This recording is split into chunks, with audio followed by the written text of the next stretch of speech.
கிறிஸ்துக்கள் அன்பாளைக்கப்பட்ட அன்புக்குரிய சகோதர சகோதரர்களே, யாவருக்கும் கிறிஸ்துக்களாக அன்பையும் வாழ்த்தையும் தெரிவித்துக் கொள்கிறேன். தேவன் தாமே கிருபையா தந்த நாளுக்காக நன்றியோடு சோதரிக்கிறேன். நம்மளுடைய யூடியூப் சேனலை ஃபாலோ பண்ணுற சகோதர சகோதரிகளுக்கு அன்பின் நல்வாழ்த்துக்கள். இன்றைக்கி என்ன பாடம் பார்க்க போகிறோம்னு பார்த்தீங்கன்னா, அன்புக்குரிய சகோதரர்களே, வேதமும் பிரமிடுங்கிறதான ஒரு தலைப்பின் கீழே இந்த வேத வசனத்தை தியானிக்க போகிறேன். இந்த பாடத்தை ரொம்ப நாள் எடுக்கணுங்கிறதான ஒரு ஆசையும் ஒரு வாஞ்சையும் இருந்துச்சு. அதனால் இந்த பாடத்தை எடுக்க போகிறேன். ஆசையும் வாஞ்சிங்கிறதான ஒரு மீனிங் என்னன்னு பார்த்தீங்கன்னா, இந்த பிரமிடை வந்துக்கிட்டு ஞான அர்த்தத்தின்படி வேதத்தை வியாக்கியானம் பண்ணுற சகோதரர்கள் இருக்காங்க. அது யாருன்னு பார்த்தீங்கன்னா, வேத மாணவர்கள் மட்டும் இந்த பாடத்தை எடுக்கான்னு பார்க்கும். அது பார்த்திங்கன்னா, வேதத்தில் என்ன சொல்லுவாங்க, வேதத்தை சம்மந்தப்படுத்தி, அதாவது பிரமிடை வேதத்துக்கு சம்மந்தப்படுத்தி பாடம் எடுக்காங்கன்னு பார்க்கும். ஆனால் வேதத்துக்கும் பிரமிடுக்கும் எந்த விதமான சம்பந்தம் கிடையாதுங்கிறான விஷயத்தை தான் இன்றைக்கி நம்ம பார்க்க போகிறோம்னு பார்க்கும். அப்போ ஏன் பிரதர் நீங்கள் வேதமும் பிரமிடுங்கிறதான ஒரு தலைப்பின் கீழே நீங்கள் பாடத்தை போட்டிங்கன்னு சொல்லி நீங்கள் ஒரு கேள்வி கூட எழுப்பலான்னு பார்க்கும். நம்மளுடைய யூடியூப் சேனலுடைய நோக்கம் என்னென்னா, அசத்தியத்தை நம்ம அது அசத்தியம், சத்தியம் என்றால் என்ன, அசத்தியம் என்றால் என்னங்கிறதான வேறுபடுத்தி போடுற ஒரு வலைத்தளம் தான் நம்மளுடைய யூடியூப் சேனல் பார்க்கும். அப்போ நம்ம ஒரு ஆராய்ச்சி பண்ணி போட வேண்டிய பாடங்கள் தான் நம்மளுடைய யூடியூப் சேனலில் ஆராய்ச்சிக்குரிய பாடங்கள் தான் போடுவோம்.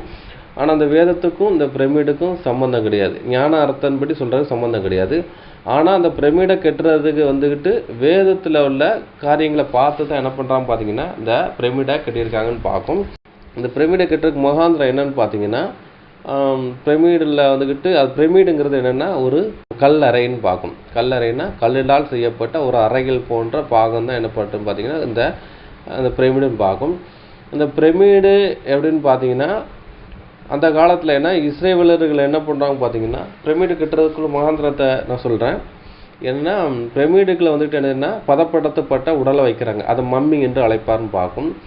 இப்போ அதை பதப்படுத்த உடலை ஏன் வைக்காங்கன்னா, மறுமைன்னு ஒன்று இருக்குது, உயிர்த்தெழுதல் ஒன்று இருக்குது. அதுக்காக என்ன பண்ணுறா பார்த்தீங்கன்னா, அவங்க இந்த பதப்படுத்த உடலை இந்த மம்மி என்ற அந்த உடலை நினைச்சாங்க பார்த்தீங்கன்னா அங்கே வைக்காங்கன்னு பார்க்கும். அப்போ பார்த்தீங்கன்னா, எகிப்தியர் புறஜாதிகள் தானே, இவங்க ஏன் இந்த மம்மிங்கிறதான இந்த பதப்படுத்த உடலை ஏன் வைக்கணும், அவங்களுக்கு உயிர்த்தெழுதல் என்னங்கிறான விஷயம் தெரியாதேங்களே உங்களுக்கு கேள்வி கூட வரும் பார்க்கும். அதுதான் உண்மை. இன்னொன்று பார்த்தீங்கன்னா, இஸ்ரேல் ஜனங்களே ரெண்டு கூட்டத்தான் இருந்தாங்க. ஒன்று பரிசேயர்கள் இருந்தாங்க, சதுசேயர்கள் இருந்தாங்கன்னு பார்க்கணும். இந்த பரிசேயர்களுக்கு தான் உயிர்த்தெழுதல் உண்டும் தெய்வதூதல் உண்டு என்று விசுவாசித்தாங்க. இந்த சதுசேயர்கள் உயிர்த்தெழுதல் இல்லையும் தெய்வதூதர்கள் இல்லை என்று விசுவாசித்த குரூப்புன்னு பார்க்கணும்.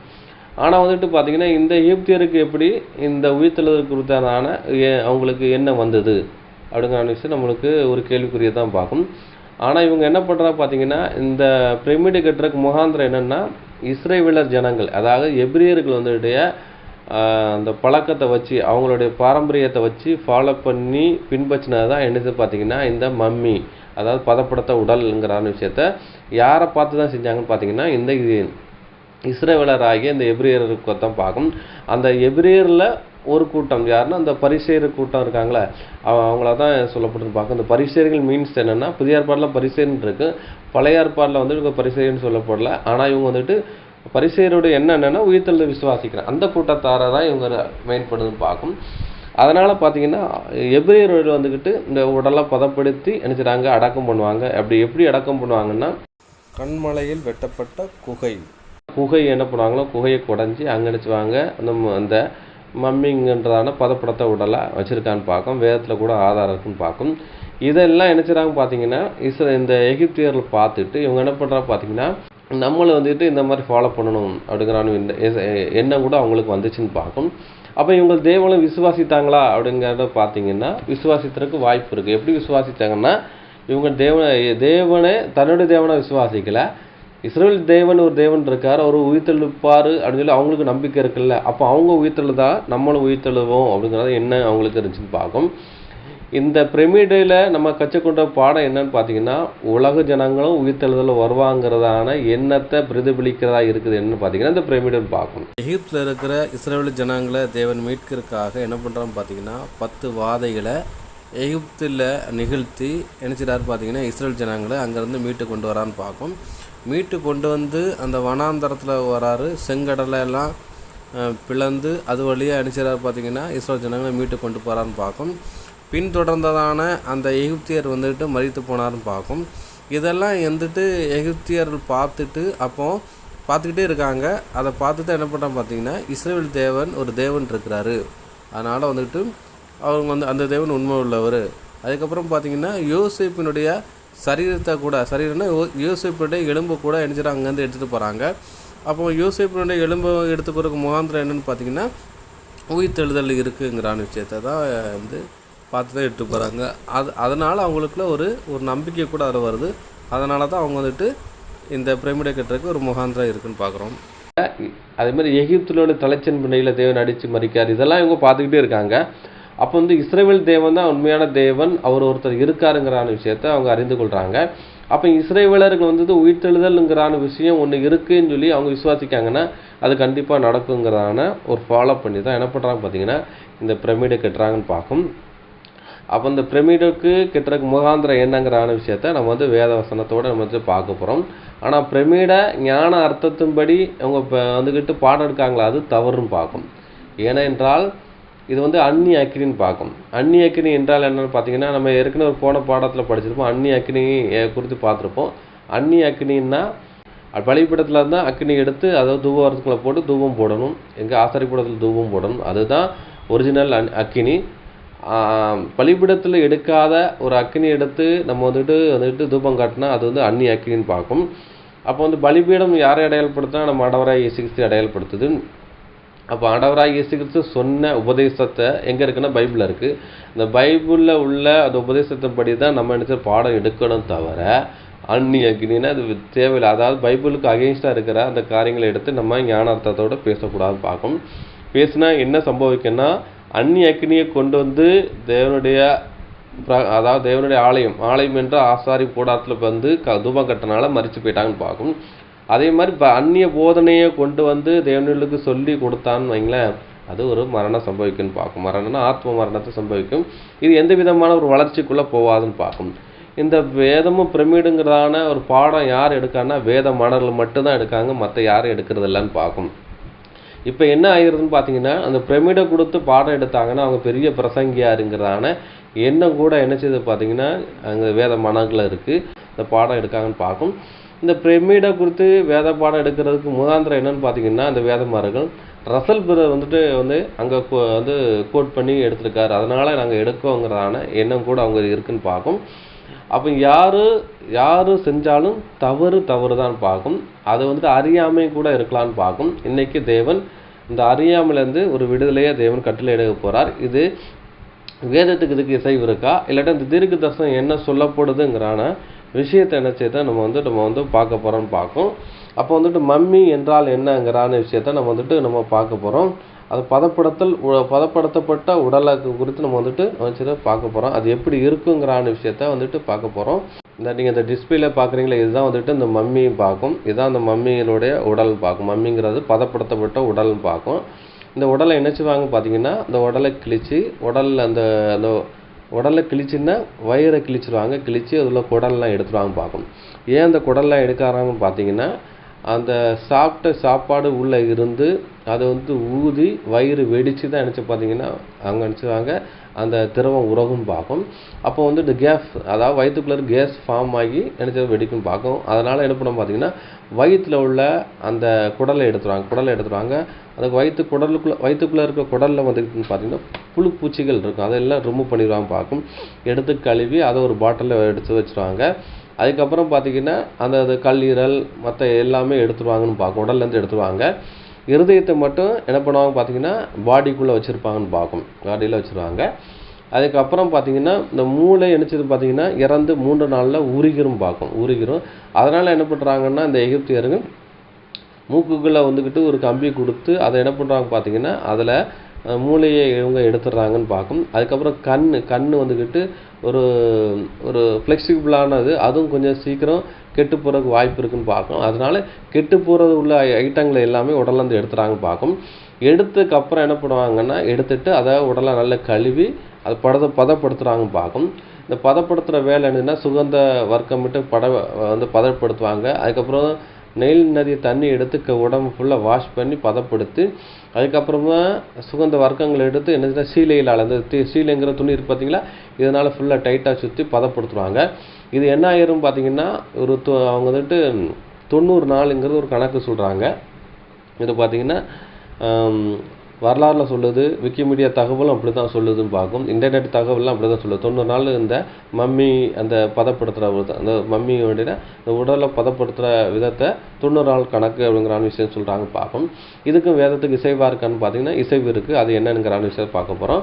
அப்போ என்ன சொல்லுவாங்க பார்த்தீங்கன்னா, முதல்ல இந்த 90 நாளில் வந்துக்கிட்டு என்ன பண்ணுவாங்க, வெளியே வச்சு இந்த உடலில் பதப்படுத்தி டைட் பண்ணி என்ன பண்ணுவாங்கன்னா, இந்த தோலும் இந்த எலும்பும் ஒன்று போல் மிக்ஸ் ஆகிற மாதிரி, அதாவது ஒட்டி பிடிக்கிற மாதிரி வச்சுருவாங்க பார்க்கும். கிட்டத்தட்ட இது வந்துக்கிட்டு 90 நாள் என்ன பண்ணாங்க, சதை இது எல்லாமே மெல்ட் ஆகி உருகி தோல் வந்துக்கிட்டு எலும்போட மின்டல் ஆகி ஒட்டி இருக்கும் பார்க்கும். அது ஒரு மோல்டு பண்ண மாதிரி ஆயிரும் பார்க்கும். அதுக்கப்புறம் என்ன பண்ணுறாங்க பார்த்தீங்கன்னா, அதுக்கப்புறம் பெட்டியில் வச்சு என்ன பண்ணுறாங்க பார்த்தீங்கன்னா, அதுக்கப்புறம் வர்க்கங்கள் அதுக்குள்ளே உப்புலாம் போட்டு அதுக்கப்புறம் பதப்படுத்தி 90 நாளுக்கு அப்புறம் தான் அந்த கல் அறைன்னு சொல்கிற அந்த அந்த மம்மி அந்த மாதிரி எங்கன்னா பிரமிடுக்குள்ளே வைப்பாங்கன்னு பார்க்கும். இதே மாதிரி தான் என்ன பண்ணுவாங்க பார்த்தீங்கன்னா, இஸ்ரவேலர்களும் நான் சொன்ன இந்த ப்ராசஸ் படி தான் செஞ்சு குகையில் வைப்பாங்கன்னு பார்க்கும். இந்த மாதிரி டைம் இருக்குது, அந்த குகையில் வைப்பாங்க பார்க்கும். இதுதான் ஒரு விஷயம்னு பார்க்கும். அப்போ இந்த மாதிரி பதப்படுத்தி தான் நினச்சிருக்காங்க இஸ்ரவேலர் வச்சுருக்காங்க. இஸ்ரவேலர்கள் வச்சுருக்காங்க. இஸ்ரவேலை பார்த்து தான் எகிப்தியர் என்ன பண்ணுறா பார்த்தீங்கன்னா, அவங்களும் இந்த பிரமிடை கட்டுறாங்க. பிரமிடுங்கிறது என்னென்னா செயற்கை ஒரு மலைங்கிறதான விஷயம் பார்க்கும். செயற்கை மலை இல்லை குன்றுன்னு பார்க்கும். இவங்க எல்லாரும் என்ன பண்ணுவாங்கன்னா, குகையை எடுத்து குடைஞ்சி அவங்க நினச்சிருவாங்க அந்த குகைக்குள்ள என்ன பண்ணுவாங்க பார்த்தீங்கன்னா, அவங்க வந்துட்டு வச்சுருக்காங்க. ஏன்னா இப்போ பிரேதங்கள் வைக்காங்க. அதை வந்துட்டு அபிரகாம், ஈசாக்கு, யாக்கோப்பு, லேயாள் அது மாதிரி அந்த மாதிரி இவங்களை எல்லாத்தையும் வச்சுருக்காங்க. நம்ம அதை கூட நம்ம படிக்க போகிறோம் பார்க்கும். ஆனால் அதே மாதிரி பார்த்தீங்கன்னா, இந்த பிரமிடில் என்ன பண்ணுவோம் பார்த்தீங்கன்னா, ராஜ குடும்பத்தாரையும் என்ன பண்ணுறாங்க பார்த்தீங்கன்னா இங்கே உள்ள வச்சுருக்காங்கன்னு பார்க்கும். அந்த ராஜ குடும்பத்தார்கள் அதுக்கப்புறம் பார்த்தீங்கன்னா ராஜாவின் பணிவிட சேர்ந்த அந்த அதாவது பானபாத்திரக்காரர்கள் அவங்களுக்கு வேலை செய்தவர்களை என்ன பண்ணுறாங்க பார்த்தீங்கன்னா செத்தாங்கன்னா அவங்களுக்கு கூட வச்சுறாங்க. ஏன்னா உயிர்த்தெழுதல் வரம்புச்சில் தனக்கு நம்மளும் உயிர்த்தெழுந்து அவங்களும் நம்ம உயிர்த்தெழுதணும் நமக்கு பணிவிடை செய்கிறதுக்காக அவங்க உடன் ஊழியர்களையும் அவங்கள நினைச்சிறாங்க அங்கே வச்சுருக்காங்கங்கிறான ஒரு தகவல் இருக்குன்னு பார்க்கும். அப்போ பார்த்தீங்கன்னா இஸ்ரவேலருடைய அந்த உயிர்த்தெழுதல் பின்னணியில் தான் யார் வராங்க பார்த்தீங்கன்னா இந்த எகிப்தியர் வராங்கன்னு பார்க்கும். இது எப்படின்னு பார்த்தீங்கன்னா, யோசேப்பு என்ன பண்ணுறாங்க பார்த்தீங்கன்னா, எகிப்தில் வந்துக்கிட்டு அங்கே எகிப்தில் இருக்கிறாரு. எகிப்தில் ஒரு ராஜா ஸ்தானத்தில் இருக்காருன்னு பார்க்கும். அதிபதியார் அவர் இருக்காருன்னு பார்க்கும். அதுக்கப்புறம் பார்த்தீங்கன்னா எகிப்திலுடைய அதிகாரி மகளாகிய போர்த்திபாலை திருமணம் பண்ணுறாருன்னு பார்க்கும். திருமணம் பண்ணி அங்கே இருக்காங்க. ஆனால் தேவன் சந்தித்து இஸ்ரேல் ஜனங்களை மீட்கிறார். அப்படிங்காக 400 வருஷம் கழிச்சு 430 வருஷம் கழிச்சு தேவன் மீட்டு அவன் நினைச்சிருவாரு அவன் சொந்த தேசத்துக்கு கூட்டு போவாருங்கிறான ஒரு தீர்க்க தரிசனம் இருக்குது. அது அபிரகாம்கிட்ட சொன்னது. அந்த விஷயத்த யோசேப்பிட்டையும் தேவன் சொல்லியிருப்பார். ஏன்னா அவரும் ஒரு தீர்க்க தரிசி தான் பார்க்கும். அப்போ தீர்க்க தரிசனிட்ட தேவன் எந்த காரியத்தை மறைக்காருன்னு பார்க்கும். அவர் தன்னை வெளிப்படுத்துவான்னு பார்க்கும். தான் செய்ய போகிற காரியத்தை அவர் என்ன செய்வார், மறைக்க மாட்டார், வெளிப்படுத்துவார்னு சொல்லி ஆமோஸ் 3ஆம் அதிகாரத்தில் அந்த இதில் இருக்குன்னு பார்க்கும். அதனால் பார்த்தீங்கன்னா அவர் என்ன பண்ணுறாரு பார்த்தீங்கன்னா, அவர் தீர்க்கதரிசி வெளிப்படுத்துகிறார், உயிர்த்தல் இருக்குங்கிறான்னு வெளிப்படுத்துகிறாரு. அதனால் யோசேப்பு போர்த்திபால்கிட்ட அவர் மனைவிட்ட சொல்கிறார், சப்போஸ் நான் செத்துட்டான்னா என்னோட உடலை என்ன பண்ண பார்த்தீங்கன்னா, உடல்னா என்னோட எலும்புகள்னு பார்க்கும். எலும்புங்கிறது என்ன மீன்ஸ் என்னென்னா, அந்த எலும்போட சதை அதாவது தோல் ஒட்டிரும் பார்க்கும். ஏன்னா சதையெல்லாம் உருகி திரவமாக மாறிடுது, தோலோடு ஒட்டிடுது. அதை எலும்புங்களான விஷயம் சொல்லுவாங்க. அந்த உடலை நினைச்சது இந்த எலும்பு நினைச்சது அவங்கள்ட்ட கொடுத்துடணும். எங்கள் தேசத்தில் தான் அடக்கம் பண்ணணும் அதை. ஏன்னா உயிர்த்தெழுற ஒரு விஷயம் நடக்கும். அப்போது எங்கள் ஜனத்தோடு தான் நான் எந்திரிக்கணுங்கிற விஷயத்தில் போர்த்திபார்ட்ட சொல்லியிருப்பான்னு பார்க்கும். அப்போ போர்த்திபார் என்ன இப்போ மகள்கிட்ட சொல்லியிருக்காங்க. அப்போ அவன் என்ன நினைப்பா, அப்போ நம்மளும் உயிர்த்தெழுத போகணும் அப்படிங்கிற எண்ணம் அவளுக்கு இருக்கும், அவரோட பிள்ளைகளுக்கு இருக்குன்னு பார்க்கும். அதனால் நினச்சிடாங்க பின்னாடி இந்த காரியங்கள் எப்போ நடக்கும் பார்த்தீங்கன்னா, இஸ்ரேல் ஜனங்கள் எகிப்தை விட்டு போனதுக்கப்புறம் அந்த நியாயாதிபதி காலத்தில் தான் இந்த பிரமிடை கட்டுறாங்க. அதுக்கு வேதத்தில் அது ஆதாரம்னா அந்த காலக்கணக்கை வச்சு பார்த்தீங்கன்னா ஆதாரம் இருக்குன்னு பார்க்கும். இதன் அடிப்படையில் தான் என்ன பண்ணுறாங்க பார்த்தீங்கன்னா, அந்த பிரமிடை கட்டுறதுக்கு ஒரு வாய்ப்பு இருக்குன்னு பார்க்கும். அதை கூட நம்ம படிச்ச போகிறோம் வேத வசனங்களோட நம்ம பார்க்க போகலாம், படிச்சிடலாம். ஏன்னா இந்த பிரமிடை குறித்து சொல்லப்பட்ட ஒரு தீர்க்க தரிசனமாக சொல்கிறாங்க. அது ஏசாயா 19ஆம் அதிகாரம் 20ஆம் வசனத்தை சொல்கிறாங்க. அதையும் கூட நம்ம படிச்சுட்டு இந்த வேத வசனத்தை தியானிச்சிடலாம், படிக்கலாம். ஏசாயா 19:19-20 படிக்கலாம். ஏசாயாவின் புஸ்தகம் அதிகாரம் 19 வசனங்கள் 19 மற்றும் 20. அக்காலத்திலே எகிப்து தேசத்தின் நடுவிலே கர்த்தருக்கு ஒரு பலிபீடமும் அதன் எல்லையருகே கர்த்தருக்கு ஒரு ஸ்தம்பமும் உண்டாயிருக்கும். அது எகிப்து தேசத்திலே சேனைகளின் கர்த்தருக்கு அடையாளமும் சாட்சியுமாயிருக்கும். ஒடுக்குகிறவர்களின் நிமித்தம் அவர்கள் கர்த்தரை நோக்கி கூப்பிடுவார்கள். அப்பொழுது அவர்களுக்கு ஒரு இரட்சகனையும் பலவானையும் அனுப்பி அவர்களை விடுவிப்பார். போதும் பார்க்கும். இந்த தீர்க்கதரிசனம் என்னன்னு விஷயத்த படிச்சாச்சு. இதை தான் வச்சு என்ன சொல்றாங்க பார்த்தீங்கன்னா, இதை வந்துட்டு பிரமிடுக்கு மையப்படுத்தி சொல்லப்பட்ட அந்த தீர்க்க தரிசனம் பார்க்கும். இந்த தீர்க்க தரிசனத்துக்கும் பிரமிடுக்கும் எந்த விதமான சம்பந்தம் இல்லைன்னு சொல்லி பார்க்குறோம். இன்னைக்கு வந்துட்டு வேதமும் பிரமிடுன்னு சொல்லி முதல் பாகத்தில் பிரமிடை கட்டுறதுக்கு முகாந்தரத்தை பார்க்க போகிறோம். இந்த இரண்டாம் பாகத்தில் என்ன பார்க்க போகிறோம் பார்த்தீங்கன்னா, இந்த தீர்க்க தரிசனுடைய உண்மைத்தன்மை என்னங்கிறான விஷயத்த நான் வந்து பார்க்க போகிறோன்னு பார்க்கும். அப்போ அக்காலத்தில் எகிப்து தேசத்து நடுவிலே கர்த்தருக்கு ஒரு பலிபீடமும் இருக்கும். அது எல்லை அருகே ஒரு சம்பவமும் உண்டாயிருக்குங்கிறான விஷயத்த சொல்கிறான்னு பார்க்கும். அப்போ பார்த்தோன்னா எகிப்து தேசம் நடுவிலேன்னு சொல்லிட்டுருக்கு. ஆனால் இந்த வந்துக்கிட்டு இந்த பிரமிடு பார்த்தீங்கன்னா எகிப்து தேசத்து நடுவில் கிடையாது. இந்த எகிப்து தேசத்தில் எங்கே இருக்குன்னு பார்த்தீங்கன்னா வந்துட்டு இந்த பிரமிடு எங்கே இருக்குன்னா எகிப்தில் வந்து ஹேரோவில்னு சொல்லி சொல்லப்பட்ட இடத்துல இருக்குது. ஹேரோ இந்த எகிப்தின் தலைநகராக ஹேரோவில் அமைந்திருக்கு. இது எங்கே அமைந்திருக்கு பார்த்தீங்கன்னா வடக்கில் அமைந்திருக்கு. இது வடக்கு எகிப்தில் இது வந்துட்டு வடக்கு எகிப்தில் நெயில் நதிக்கு மேற்கரையில் ஒரு பாறை பூமியில் வந்து அமைந்திருக்குன்னு பார்க்கும். நீங்கள் பார்க்குற இது அப்படி தான் இருக்குது. நீங்கள் இந்த டிஸ்பிளேயில் பாருங்கள். இதுதான் மேப்பு. இந்த மேப்பில் எங்கே இருக்குன்னு பார்த்தீங்கன்னா அந்த நெயில் நதி இருக்குது பார்த்தீங்களா, அந்த நெயில் நதியில் இருக்குது. இது எங்கே இருக்குது பார்த்தீங்கன்னா அந்த பிரமிடு வந்துக்கிட்டு த கிரேட் பிரமிடு ஈசான்னு சொல்லப்பட்டிருக்கு. ஹேரோன்னு போட்டிருக்கு. இதில் வந்துட்டு 3 பிரமிடு இருக்குது. இல்லை வந்து ஈசா பிரமிடு தான் அந்த கிரேட் பிரமிடு சொல்லப்பட்டிருக்கு. இதுதான் பார்த்துட்டு எங்கன்னா எகிப்து வந்துக்கிட்டு எங்கே இருக்குன்னு பாருங்கள். எகிப்து இருக்குது. அந்த பெரிய லேண்டு தான் எகிப்துன்னு சொல்லப்பட்டிருக்கு. இது எகிப்துன்னு சொல்லி ஒரு லெட்டர்ஸ் இருக்குது பார்த்தீங்களா, அதான் சென்டர் இது. ஆனால் அந்த சென்டரில் அமையலை. ஆனால் இது பார்த்தீங்கன்னா அது வந்துட்டு மேற்கு இது வடக்கு பகுதியில் அமைஞ்சிருக்கு. இதில் வந்துட்டு ஓரத்தில் தான் அமைஞ்சிருக்குன்னு பார்க்கும். ஏன் அந்த வடக்கு இதில் அமைஞ்சிருக்குன்னா அதுக்கு ஒரு காரணம் இருக்குது. வேதத்தில் உள்ள காரியங்கள் இருக்குது. அதை கூட நம்ம பார்க்கலாம். ஆனால் எகிப்தில் வந்து நடுவில் இல்லை, அது வந்து ஓரத்தில் இருக்குன்னு பார்க்கும். அது வந்து சைடில் இருக்குன்னு பார்க்கும். அது இன்னொரு மேப் கூட பார்க்கலாம். பாருங்கள், இதான் வந்துட்டு எகிப்தோடைய மேப்பு. இதில் பாருங்கள் ஹேரோன்னு சொல்லப்பட்டிருக்கு. ஈசா பிரமிடு இங்கே இருக்குன்னு பார்க்கும். அப்போ இது வந்துட்டு எகிப்தில் சென்டரில் கிடையாது, இந்த ஓரத்தில் தான் இருக்குது, வடக்கு பகுதியில் தான் இருக்குன்னு பார்க்கும். அப்போ இதுக்கும் இந்த தீர்க்க தரிசனத்துக்கும் இந்த பிரமிடுக்கு எந்த விதமான சம்மந்தம் இல்லைன்னு பார்க்கும். அப்போ தீர்க்க தரிசனம் சொல்லப்பட்டிருந்தா அப்போ நடுவில் தான் இருக்குன்னு சொல்லப்பட்டிருக்கும். ஏன்னா எகிப்தின் நடுவிலேங்கிறதான விஷயம் சொல்லப்பட்டிருக்கு. ஆனால் எகிப்தின் நடுவில் அந்த பிரமிடு இல்லை. இது எங்கே இருக்குன்னு பார்த்தீங்கன்னா சைடில், அதாவது ஓரத்தில் இருக்குன்னு பார்க்கும். அப்போ பார்த்தீங்கன்னா இது வந்து பலிபீடம்ங்கிறான விஷயத்த சொல்லப்படுதுன்னு பார்க்கும். ஆனால் அங்கே பலிபீடம் கிடையாது.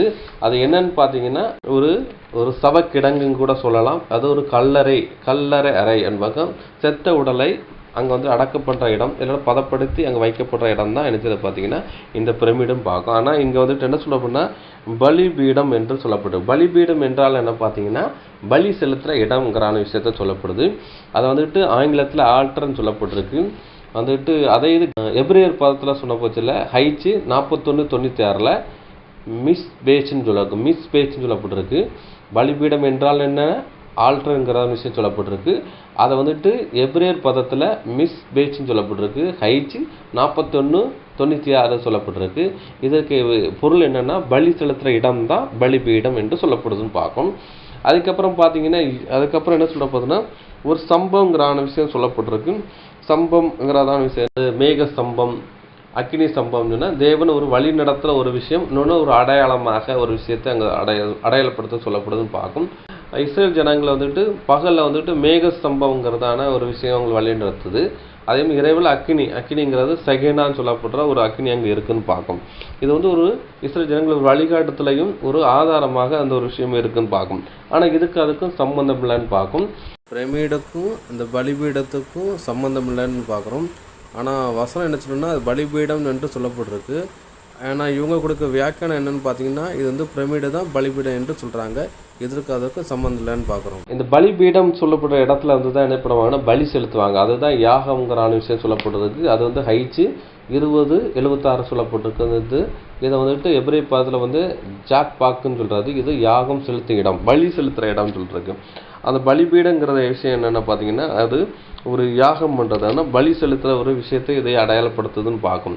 ஆனால் இங்கே வந்துட்டு சொல்லப்பட்ட அந்த பிரமிடுன்னு சொல்கிற விஷயம் என்ன பார்த்தீங்கன்னா அது ஒரு கல்லறை பூமி, அது வந்துட்டு செத்த உடலை பதப்படுத்துகிற இடம்னு பார்க்கும். இந்த பலிபீடத்துக்கும் அந்த பிரமிடுக்கும் சம்மந்தம் இல்லைன்னு பார்க்கும். இது வந்து ஒரு அடையாளமாக இருக்கும், எகிப்து தேசத்தின் கர்த்தருக்கு ஒரு அடையாளமாகவும் சாட்சியாக இருக்கும்.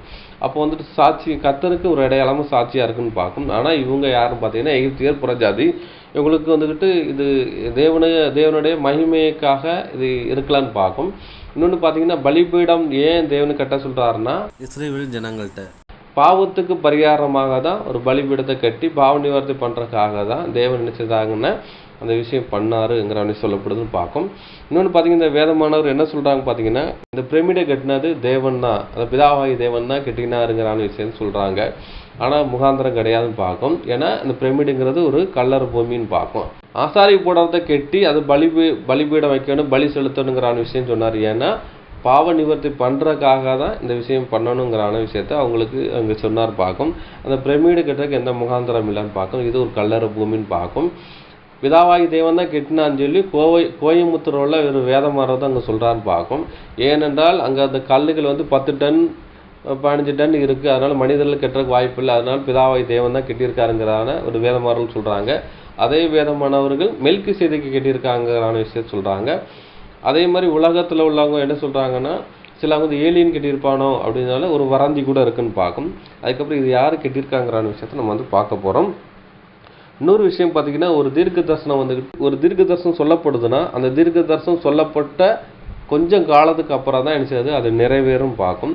உதாரணத்துக்கு பார்த்தீங்கன்னா நம்ம ஆண்டவராகிய இயேசு கிறிஸ்து பிறப்பு குறித்து, நம்ம ஆண்டவராகிய இயேசு கிறிஸ்துனுடைய வருகையை குறித்து, இயேசு கிறிஸ்து முதலாம் வருகையில் வர்ற விஷயத்தை கொடுத்து உபாகத்திலே சொல்லப்படுது. என்னை போல ஒரு தீர்க்கதரிசி சகோதரன் மத்தியில் எழும்ப பண்ணுன்னு சொல்லி உபாக புஸ்தகத்தில் இருக்குது. ஏசியா தீர்க்கதரிசியில் கன்னி வயிற்றில் பிறக்கிற விஷயமும், எரமியா தீர்க்கதரிசியில் எந்த கோத்திரத்தில் பிறக்கிற விஷயமும், மீகா புஸ்தகத்தில் எந்த இடத்துல பிறப்பாருங்கிற விஷயமும், மல்கியா புஸ்தகத்தில் இயேசு கிறிஸ்துவும் அவருடன் ஊழியராகிய யோவான் பிறக்கிற விஷயமும் அங்கே தெளிவாக கூறப்பட்டிருக்கும் பார்க்கும். அதுக்கப்புறம் தான் பார்த்தீங்கன்னா இயேசு கிறிஸ்து பிறக்காரன் பார்க்கும். இயேசு கிறிஸ்து கன்னி வயிற்றில் பிறப்பாருங்கிறான விஷயம் ஏசியா தீர்க்கதரிசனம் சொல்லப்பட்டிருக்கு. 700 ஆண்டுகளுக்கு முன்பாக உரைக்கப்பட்டது. அதுக்கப்புறம் பார்த்தீங்கன்னா இயேசு கிறிஸ்துக்கு அப்புறம், அதாவது இயேசு கிறிஸ்துக்கு காலத்துக்கு முன்னாடி 700 வருஷங்கள் உரைக்கப்பட்ட தீர்க்கதரிசனம். அந்த தீர்க்கதரிசனம் நிறைவேறதில் எப்படின்னா 700 ஆண்டுகளுக்கு அப்புறம் ஏசியா தீர்க்கதரிசி வாழ்ந்த பகுதி 700, தீர்க்கதரிசனம் நிறைவேறின போது 700க்கு அப்புறம் தான் இந்த விஷயம் நிறைவேறும்னு பார்க்கணும். ஆனால் அந்த பிரமிடு குறித்து சொல்லும் போச்சில் ஏசியா தீர்க்கதரிசனம் தான் தீர்க்கதரிசனமாக சொல்லப்பட்டிருக்கு. ஆனால் இதை நிறைவேறின இந்த பிரமிடு எப்போ கட்டியிருக்காங்கன்னு பார்த்தீங்கன்னா கிமு 2580ன்னு பார்க்கும். 2580, 2565 சொல்லி ஒரு கணக்கு இருக்குது. அதே மாதிரி பார்த்தீங்கன்னா இன்னொரு தகவல் என்ன பார்த்தீங்கன்னா கிமு 2600 அந்த டைமில் கட்டியிருக்காங்கன்னு சொல்கிறாங்க. எக்ஸாக்டாக சொன்னால் பார்த்தீங்கன்னா 2630, 2610 அந்த காலப்பகுதியில் சொல்லப்படுறாங்க. ஏன்னா அந்த பிரமிடு கட்டுறதுக்கு கிட்டத்தட்ட 20-30 வருஷம் இருந்துச்சுங்கிறான விஷயம் சொல்கிறாங்கன்னு பார்க்கும். அப்போ பார்த்தீங்கன்னா வேதத்தில் உள்ள காலக்கணக்குன்னு ஒரு விஷயம் இருக்குது, அதே மாதிரி உலக காலக்கணக்குங்கிறான ஒரு விஷயம் இருக்குதுன்னு பார்க்கும்.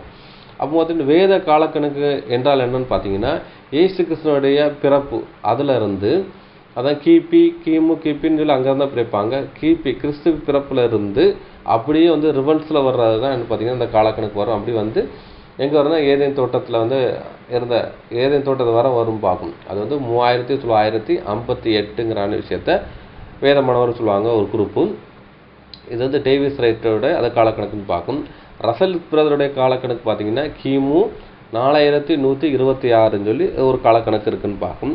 அதே மாதிரி உலக காலக்கணக்குன்னு பார்த்தீங்கன்னா எப்படி எடுக்காங்கன்னு பார்த்தீங்கன்னா அவங்ககிட்ட ஆதாமினுடைய பிள்ளை, அதாவது பார்த்தீங்கன்னா ஆதாமுடைய பிள்ளை 3வது மகன் சேத்தினுடைய 130வது, ஆதாமினுடைய 130ஆம் வயதில் தான் சேத்து பிறக்காருன்னு பார்க்கும். அதிலிருந்து எடுத்துட்டாங்க காலக்கணக்கு கொண்டு போகிறாங்க. 130லேருந்து இந்த காலக்கணக்கு கொண்டு போகிறாங்க பார்க்கும். அதுலேருந்து காலக்கணக்கு கொண்டு போய் இயேசு கிறிஸ்து வரைக்கும் கொண்டு போகிறாங்கன்னு பார்க்கும். அப்போ அந்த காலக்கணக்கில் கொஞ்சம் இடிக்கும், அதனால் நினச்சிட்டாங்க அதை தான் இங்கே கொண்டு போயிருக்காங்க பார்க்க உலக காலக்கணக்கு.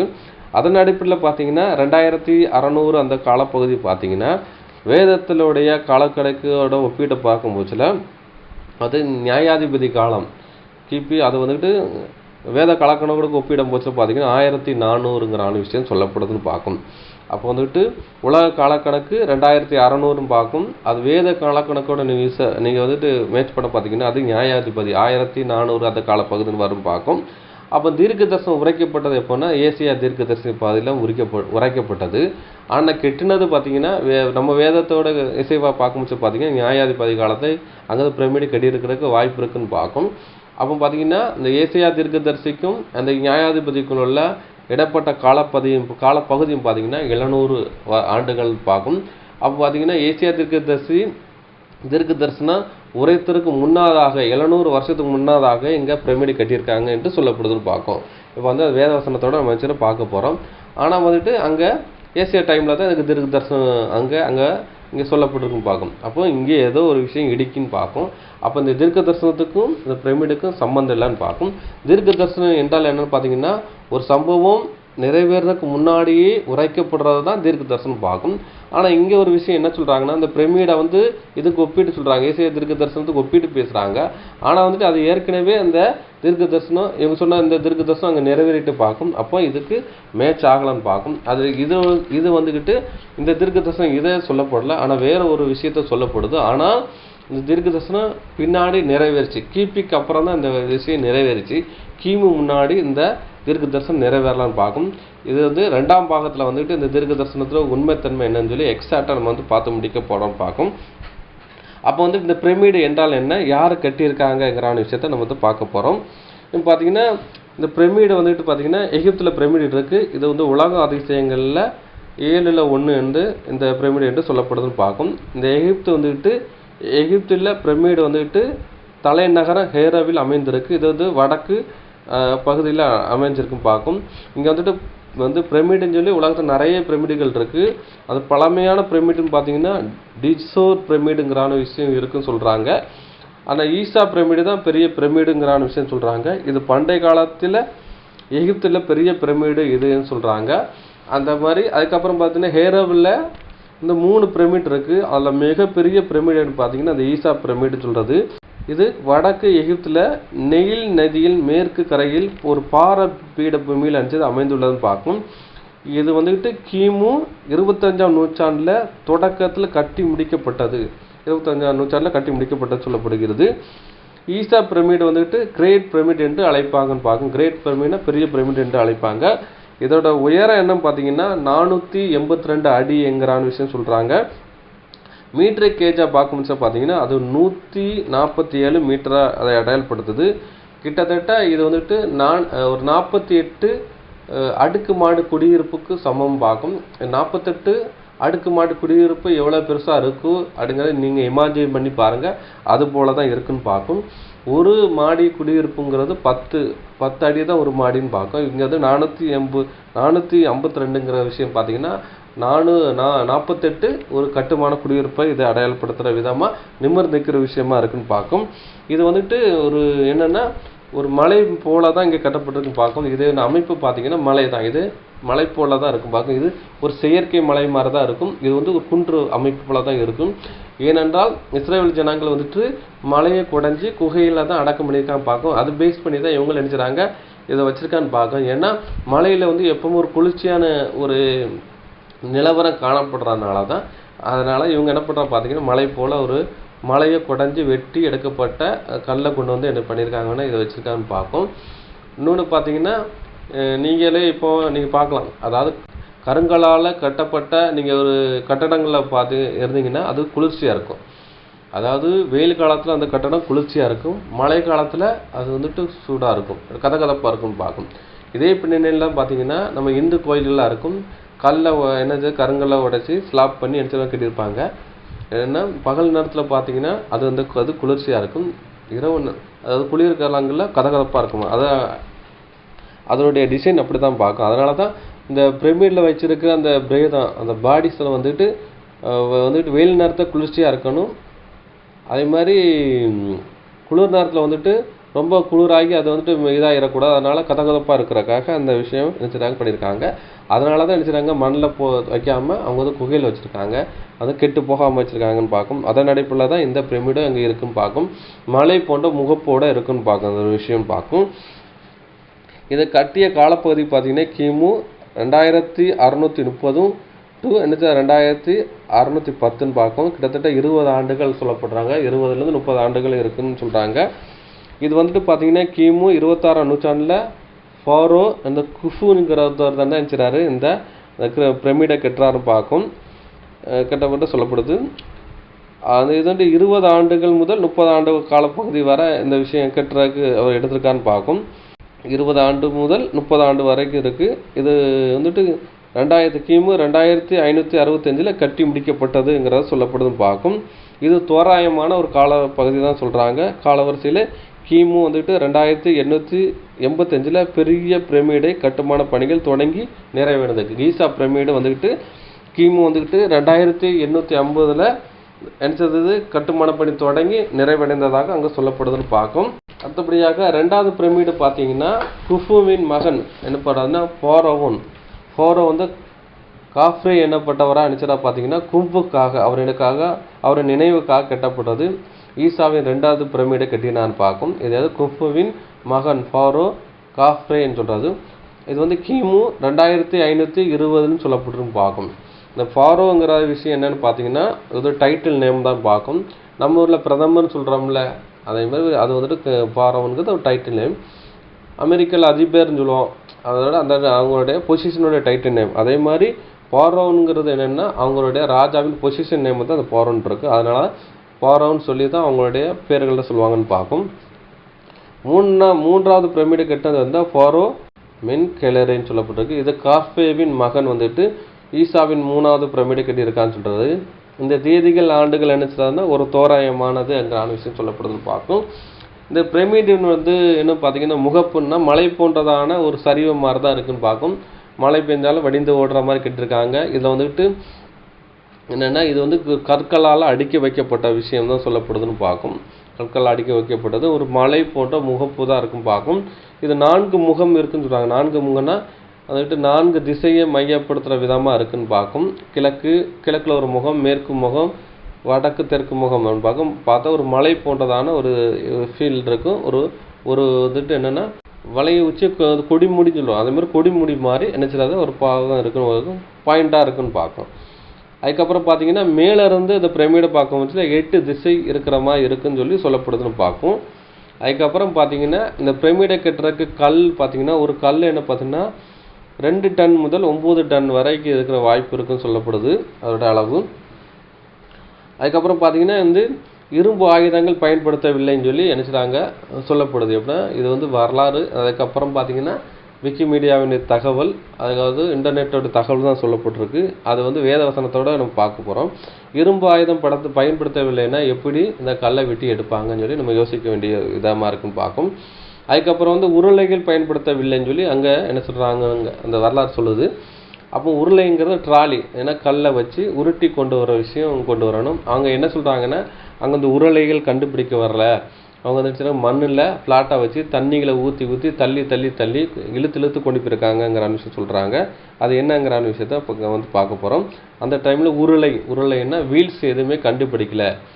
ஏன்னா வீல்ஸ் இருந்தால் தான் ட்ராலின்னா இந்த கப்பல்கள் லாஞ்சிகள்லாம் வச்சு தள்ளுவாங்க, பார்த்துருப்பீங்க. மேலே வச்சு இந்த ட்ராலி மாதிரி உருளை மாதிரி இருக்கும், உருட்டி போகிறதுக்கு ஏதுவாக இருக்கும். ஏன்னா எவ்வளோ பெரிய வெயிட்னாலும் இந்த ட்ராலி மாதிரி இருந்தால் உருட்டி போகிறதுக்கு ஏதுவாக இருக்கும் பார்க்கும். அந்த மாதிரி விஷயம் இருக்குன்னு பார்க்கும்.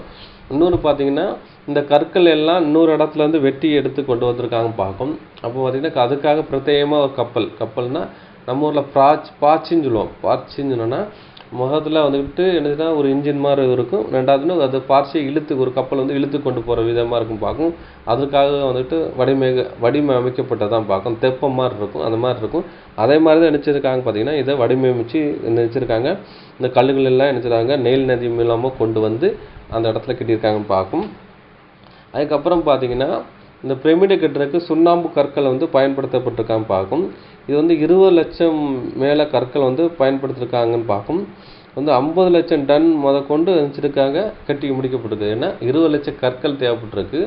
ஆனால் பார்த்தீங்கன்னா 20 லட்சம் கற்கள், ஆனால் வந்துட்டு 50 லட்சம் டன்கள் வந்து அந்த கல்லுகள் மொத்தத்தை பிரமிடு கட்டுறதுக்கு 50 லட்சம் டன்னுகள் நினைச்சது கெட்டிருக்குன்னு பார்க்கும். 50 லட்சம் டன்னுன்னா ஏன்னா நம்ம ஊரில் பார்த்திங்கன்னா கிட்டத்தட்ட பெரிய பெரிய கப்பல்களை நினச்செல்லாம் உள்ளே வச்சிடலாம் போல, அந்த மாதிரி பெரிய ஒரு இதுதான் பார்க்கும் டன் கொண்டப்பட்டிருக்கு. இது எப்படி கேட்டிருப்பாங்கன்னு பார்த்தீங்கன்னா, அப்போ இது எப்படி ஒரு கல் வந்து 2 டன் 9 டன் இருக்குது எப்படி கேட்டிருப்பாங்கன்னு பார்த்தீங்கன்னா, ஜாக்கி இன்னும் பார்த்துருக்கோம். அதாவது வந்துட்டு அந்த காரு அதே மாதிரி லாரிகள்லாம் பார்த்தீங்கன்னா அந்த ஜாக்கி வச்சுருப்பாங்கன்னு பார்க்கும்.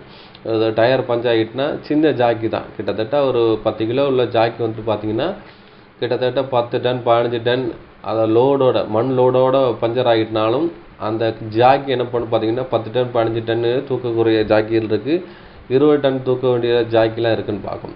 அதே மாதிரி எங்கள் ஏரியாலலாம் பார்த்தீங்கன்னா வீடை அனுப்பிச்சிடறாங்க பார்த்தீங்கன்னா ஜாக்கி போட்டு தூக்குறாங்க. ஏன்னா கீழே வீடை அறுத்து விட்டுட்டு அந்த பீமில் ஜாக்கியை போட்டு பலகையை போட்டு தூக்கி அனுப்பிச்சிடறாங்க. எவ்வளோ தூக்கில் தூக்கணும் அவ்வளோ தூக்கிடுவாங்கன்னு பார்க்கும், தூக்கி இது பண்ணுறாங்கன்னு பார்க்கும்.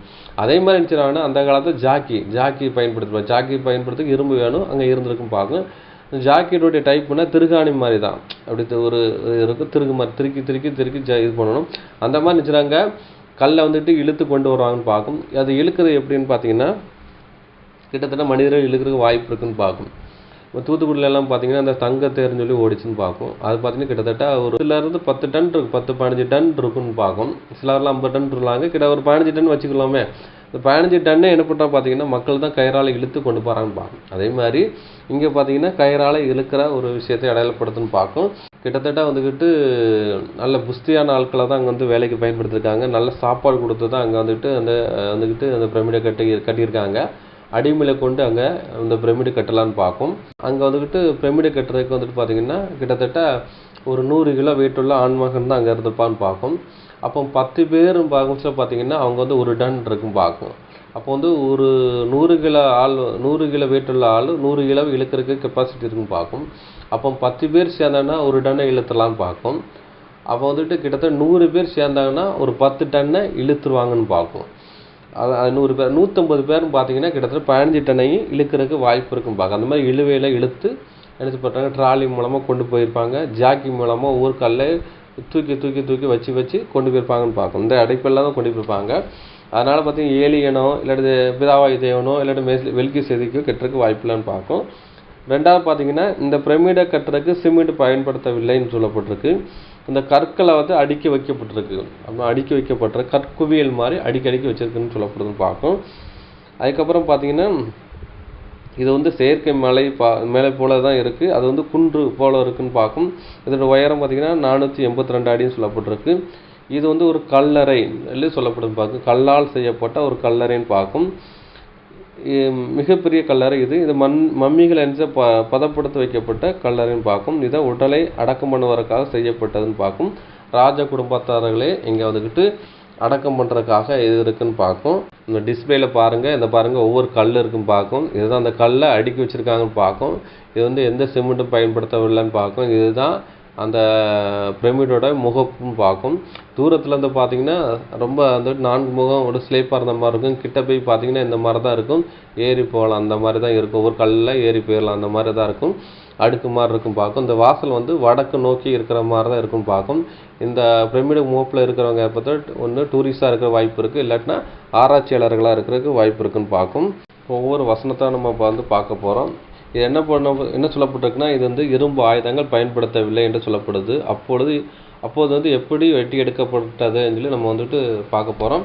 இப்போ உலகம் என்ன சொல்ல பார்த்தீங்கன்னா, இந்த விக்கிமீடியா தகவல் மற்றபடி வரலாறு என்ன சொல்கிறாங்கன்னா, இங்கே வந்துட்டு அப்போ அங்கே இரும்பு ஆயுதம் கண்டுபிடிக்கப்படலை அப்படின்னு சொல்லி சொல்கிறாங்க. இன்னொருத்தர் என்ன சொல்கிறாங்க, இரும்பு கண்டுபிடிக்கப்பட்டது அவங்களான விஷயம் சொல்கிறாங்க. இது எந்த அளவுக்கு உண்மைங்கிறான விஷயம் தெரியல. ஆனால் வந்துட்டு என்னென்னா, இந்த பிரமிடை நான் எடுக்கும் பட்சத்தில் நிறைய அந்த பிரமிடை கொடுத்ததான அந்த ஆடியோ வீடியோஸ்லாம் கேட்டேன். அப்போ சிலர் வந்துட்டு என்ன சொல்லுவாங்க, அங்கே இரும்பு பயன்படுத்தவில்லைங்கிற விஷயம் சொல்கிறாங்க. சிலர் என்ன சொல்கிறாங்க, அதை வெட்டி எடுக்கிறதுக்கு இந்த ரம்பம் மாதிரி ஒரு விஷயத்த வச்சுருக்காங்கங்கிற விஷயம் சொல்கிறாங்கன்னு பார்க்கும். அப்போ வந்து வேதத்தோடு வந்துட்டு இசைந்து பார்க்கலான்னு பார்க்கும். ஏன்னா வேதத்தில் தான் அந்த 6000 வருஷத்துக்குள்ள காலக்கணக்கு வேதத்தில் தான் இருக்குது. அதனால் பார்த்து உலகத்தில் போய் எந்த விஷயத்தையும் தேட முடியாதுன்னு பார்க்கும். ஆனால் தான் உலக காலக்கணக்கு கூட என்ன செஞ்சுருக்காங்கன்னா, வேதத்தில் இருந்து இசைவாக அந்த காலக்கணக்கை வந்துட்டு கரெக்ட் பண்ணியிருக்காங்க பார்க்கும். ஏன்னா வேதத்துக்குள்ள தான் 6000 வருஷத்துக்குள்ளன்னு பார்க்கும்.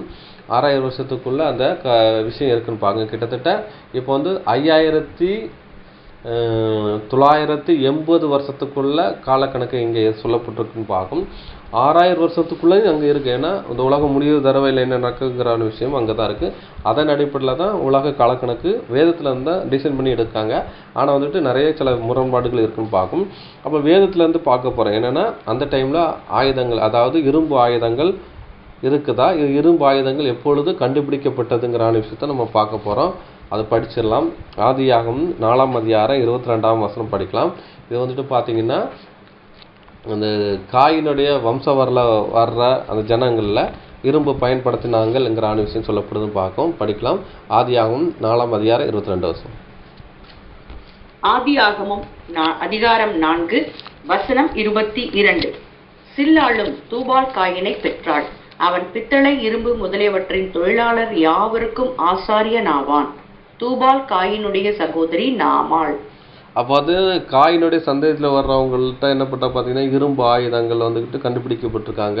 அங்கே வந்து ஆசாரியர் தொழிலாளின்னு பார்த்தீங்கன்னா இரும்பு பித்தளைங்கிற விஷயத்துக்கு தொழிலாளர்களுக்கு ஆசாரியானாங்க. அப்போன்னா பொருளை உண்டாக்குறது, அதாவது பித்தாளையில் ஒரு பானை கூட உண்டாக்குறது, அதுக்கப்புறம் பார்த்தீங்கன்னா கத்தி வாள் அந்த மாதிரி விஷயங்கள் கண்டுபிடிக்கப்பட்டிருக்கு. ஏன்னா மிருகத்தை பிடிக்கணும் கொள்ளணுங்கிறதான விஷயம்னா அதுக்கு என்ன பண்ணணும்னா ஒரு கத்தி வாள் பயன்படுத்த வேண்டியிருக்குன்னு பார்க்கும். அப்படி சூழ்நிலை இருக்குன்னு பார்க்கும். அப்போ வந்து முதலாம் உலகத்தில் வந்துட்டு என்ன பண்ணியிருப்பாங்க பார்த்தீங்கன்னா அவங்க வெஜிடேரியன் தான் சாப்பிட்டாங்கன்னு சொல்லியிருக்கு. ஆனால் இவங்க என்ன சாப்பிட்டாங்கிறான விஷயம் தெரியலன்னு பார்க்கும்.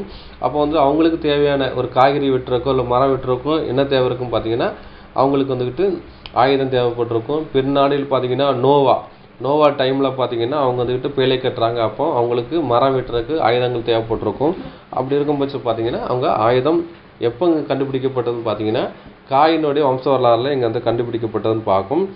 அப்போ வந்துட்டு காயின் காலம் பார்த்தீங்கன்னா உலகம் ஒரு காலக்கணக்கு கொடுத்துருக்குல்ல, அதன் அடிப்படையில் பார்த்தீங்கன்னா கிமு 900 அந்த டைம்லேயே அங்கே நினச்சது இரும்பு ஆயுதங்கள் இரும்பு பயன்படுத்தப்பட்டிருக்கு அப்படிங்கிற விஷயம் சொல்லப்படுது. அது வந்து வேதத்தினுடைய காலக்கணக்கு பார்த்தீங்கன்னா 3271 இரும்பு பித்தளை ஐட்டங்கள்லாம் கண்டுபிடிக்கப்பட்டதுங்கிற விஷயம் சொல்லப்படுதுன்னு பார்க்கும்.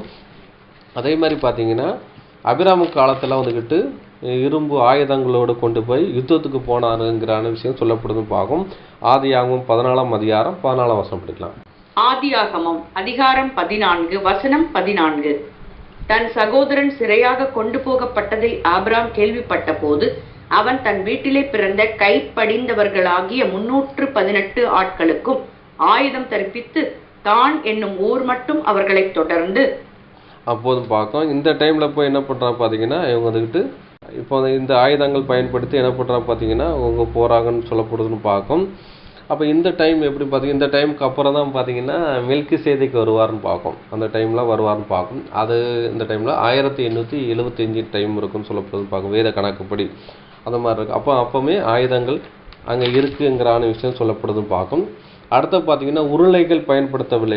உருளைங்கன்னா டயர் வீல்ஸ் அந்த பயன்படுத்தவில்லைன்னு சொல்கிறாங்க. அப்போ டயர் பயன்படுத்தினா தான் ட்ராலி மாதிரி ஒரு அமைப்புன்னு இருக்கும் பார்க்கும். அப்போது அதில் கல்லை வச்சு உருட்டி கொண்டு போகிறதுக்கு அதை பயன்படுத்திருப்பாங்கன்னு பார்க்கும். ஆனால் இது வந்துட்டு பார்த்தீங்கன்னா 1400 அந்த டைம்லேயே நினச்சிட்டு பார்த்தீங்கன்னா அதுக்கிட்ட ட்ராலி அது உருளைகள் கண்டுபிடிக்கப்பட்டன்னு சொல்லி வேதத்தில் ரெக்கார்ட் இருக்குன்னு பார்க்கும். அது கூட படிச்சிடலாம். யாத்திராகமம் 14ஆம் அதிகாரம் 25ஆம் வசனம் படி. யாத்திராகமம் அதிகாரம் 14 வசனம் 25. அவர்களுடைய ரதங்களில் இருந்து உருளைகள் கழலவும் அவர்கள் தங்கள் ரதங்களை வருத்தத்தோடு நடத்தவும் பண்ணினார்.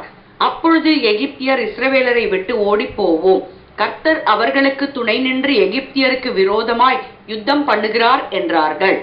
எக்ஸாக்டா இது எப்போ நடந்துச்சு பார்த்தீங்கன்னா கிமு 1445 அந்த இஸ்ரேல் ஜனங்கள் வந்து எகிப்தை விட்டு விடுதலையாகி வர்றாங்க. இது வந்துட்டு எப்படின்னா அந்த செங்கடலில் அந்த போகிற விஷயத்தை அடையாளப்படுத்துது. அப்போ இவங்கள்ட்ட ரதத்தில் உள்ள உருளைன்னா டயரு கலண்டு போகிற விஷயம் அடையாளப்படுத்த பார்க்கும். அப்போ வந்துட்டு 1445 என்ன பண்ணுறா பார்த்தீங்கன்னா அங்கே இருக்குன்னு சொல்லப்படுதுன்னு பார்க்கும். அப்போ பார்த்தீங்கன்னா இது எப்போ அது உலக காலக்கணக்கு பார்த்தீங்கன்னா கிட்டத்தட்ட 2300 டைமில் என்ன பண்ணுறது பார்த்தீங்கன்னா உருளைகள் கண்டுபிடிக்கப்பட்டிருக்குன்னு பார்க்கும். அதுனா உலக காலக்கணக்கில். ஆனால் வந்துட்டு பிரமிடு எப்போ கட்டப்பட்டிருக்குன்னு சொல்லி உலக கணக்கு சொல்கிறேன்னா கிமு 2600 சொல்லப்பட்டிருக்கு பார்க்கும். அப்போது அந்த 2600க்கு முன்னாடி 300 வருஷத்துக்கு முன்னாடி உருளைகள் இருந்ததாக வேதத்தில் ரெக்கார்டு இருக்குன்னு சொல்லப்படுதுன்னு பார்க்கும். அடுத்தபடியாக அன்புக்குரிய சகோதரர்களே, அப்போ அந்த சாந்துகள் சாந்து நிலைக்கல்லாம் அங்கே இருந்துச்சுன்னு பார்க்கும். அந்த டைமில் பார்த்தீங்கன்னா இவங்க வந்துட்டு சாந்துகளை பயன்படுத்தாமல் கல்கள் மட்டும் நினைச்சாங்க அடுக்கி வைக்கப்பட்டிருக்கும் பார்க்கும்.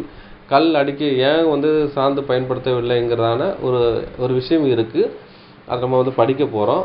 அது வந்து கற்குவியல் தான். கற்குவியலுங்கிறது என்னென்னா இது வந்து ஒரு ஞாபக சில்லமாக தான் அங்கே வச்சுருக்கோன்னு பார்க்கும். இது வந்து ஒரு கட்டடம் கிடையாது. கட்டடமாக கட்டுறதா சாந்து கீழ் வந்து வைக்கணும். இது வந்துட்டு ஒரு அடையாளமாக கற்குவியல்னு பார்க்கும். ஏன்னா ஒரு பிரேதத்தை பதைச்ச இடத்துல கற்குவியல் வைப்பாங்கன்னா ஒரு அடையாளத்துக்கு வைப்பாங்க. அந்த மாதிரி தான் இவங்க அடையாளமாக அங்கே வச்சுருக்கான்னு பார்க்கும். அதனால் வந்துட்டு சாந்து வந்துக்கிட்டு நிலைக்கீழ் வந்து பயன்படுத்தவில்லை. ஆனால் அந்த டைமில் வந்துட்டு பார்த்திங்கன்னா சாந்து நிலைக்கீழ்லாம் இருக்குன்னு பார்க்கும். நிலைக்கீழ் எதுக்கு பயன்படுத்தியிருக்காங்கன்னா ஒரு தார் போல் இருக்குன்னு பார்க்கும், ஒரு பசையாக இருக்குன்னு பார்க்கும். இது வந்துக்கிட்டு நோவாவின் காலத்தில் பேலிசி அமைச்சில் நிலைக்கீழே வச்சு இந்த ஜாயிண்ட்டை ஃபுல்லாக கவர் பண்ணாமல் பசை தண்ணி உட்பொருக்காதபடி பயன்படுத்திருக்கான்னு பார்க்கும். இந்த மாதிரி விஷயம் இருக்குன்னு பார்க்கும். சாந்து கெட்டடத்துக்கு பயன்படுத்திருக்கான்னு பார்க்கும். இது வந்து சாந்து வந்துக்கிட்டு எப்பவும் பயன்படுத்திருக்கு பார்த்தீங்கன்னா ஆதியாகமம் 11ஆம் அதிகாரத்தில் இங்கே பயன்படுத்தப்பட்டிருக்குன்னு சொல்லப்படுது. அதை கூட படிக்கலாம். ஆதியாகமம் 11ஆம் அதிகாரம் 3ஆம் வசனம். ஆதியாகமம் அதிகாரம் 11 வசனம் 3. அப்பொழுது அவர்கள் நாம் செங்கல் அறுத்து அதை நன்றாய் சுடுவோம் வாருங்கள் என்று ஒருவரோடொருவர் பேசிக்கொண்டார்கள். கல்லுக்கு பதிலாக செங்கல்லும் சாந்துக்கு பதிலாக நிலக்கீழும் அவர்களுக்கு இருந்தது. அப்போ வந்துட்டு அந்த பாபில் கட்டமுச்சில் பார்த்தீங்கன்னா கல்லுக்கு பெரிய பெரிய கல்லை கொண்டு வந்து கட்டினா கொஞ்சம் டைம் ஆகும்னு சொல்லியிருக்காங்க. அங்கே வந்துட்டு பிரத்யேகமாக செங்கலை வந்துட்டு அறுத்து பண்ணுறாங்கன்னு பார்க்கும். இந்த செங்கல் பேஸ் பண்ணி தான் அங்கே வந்துட்டு எகிப்தில் வந்துட்டு பார்த்தீங்கன்னா 5th ராம்சேட்டுங்கிற ஒரு பட்டணம் கட்டினாங்கன்னு பார்க்கும். அப்போ வந்துட்டு பாபில் கட்டம்பூச்சில் அப்படின்னு பார்த்தீங்கன்னா 1ஆம் உலகம் முடிஞ்சு 2ஆம் உலகம் அடி எடுத்து வந்த அந்த டைமுக்கு கொஞ்ச நாளுக்கு அப்புறமே இந்த விஷயம் கட்டுறாங்கன்னு பார்க்கும். அப்போ பார்த்தீங்கன்னா அப்போ கெட்டுறாங்க பார்க்கும். அப்போவுமே என்ன செய்யுது சாந்து நிலைக்கெல்லாம் இருக்குன்னு சொல்லப்படுதுன்னு பார்க்கும். அதே மாதிரி பார்த்தீங்கன்னா எகிப்தில் இருக்கமுச்சிலையும் சாந்துகள் பயன்படுத்தியிருக்காங்க. சாந்து செங்கல்லாம் பயன்படுத்தியிருக்காங்க.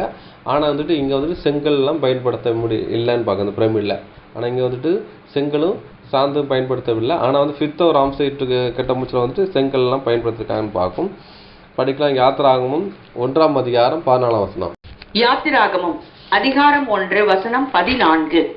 சாந்தும் செங்கலும் ஆகிய இவைகளை செய்யும் வேலையினாலும் வயலில் செய்யும் சகலவித வேலையினாலும் அவர்களுக்கு அவர்கள் ஜீவனையும் கசப்பாக்கினார்கள்.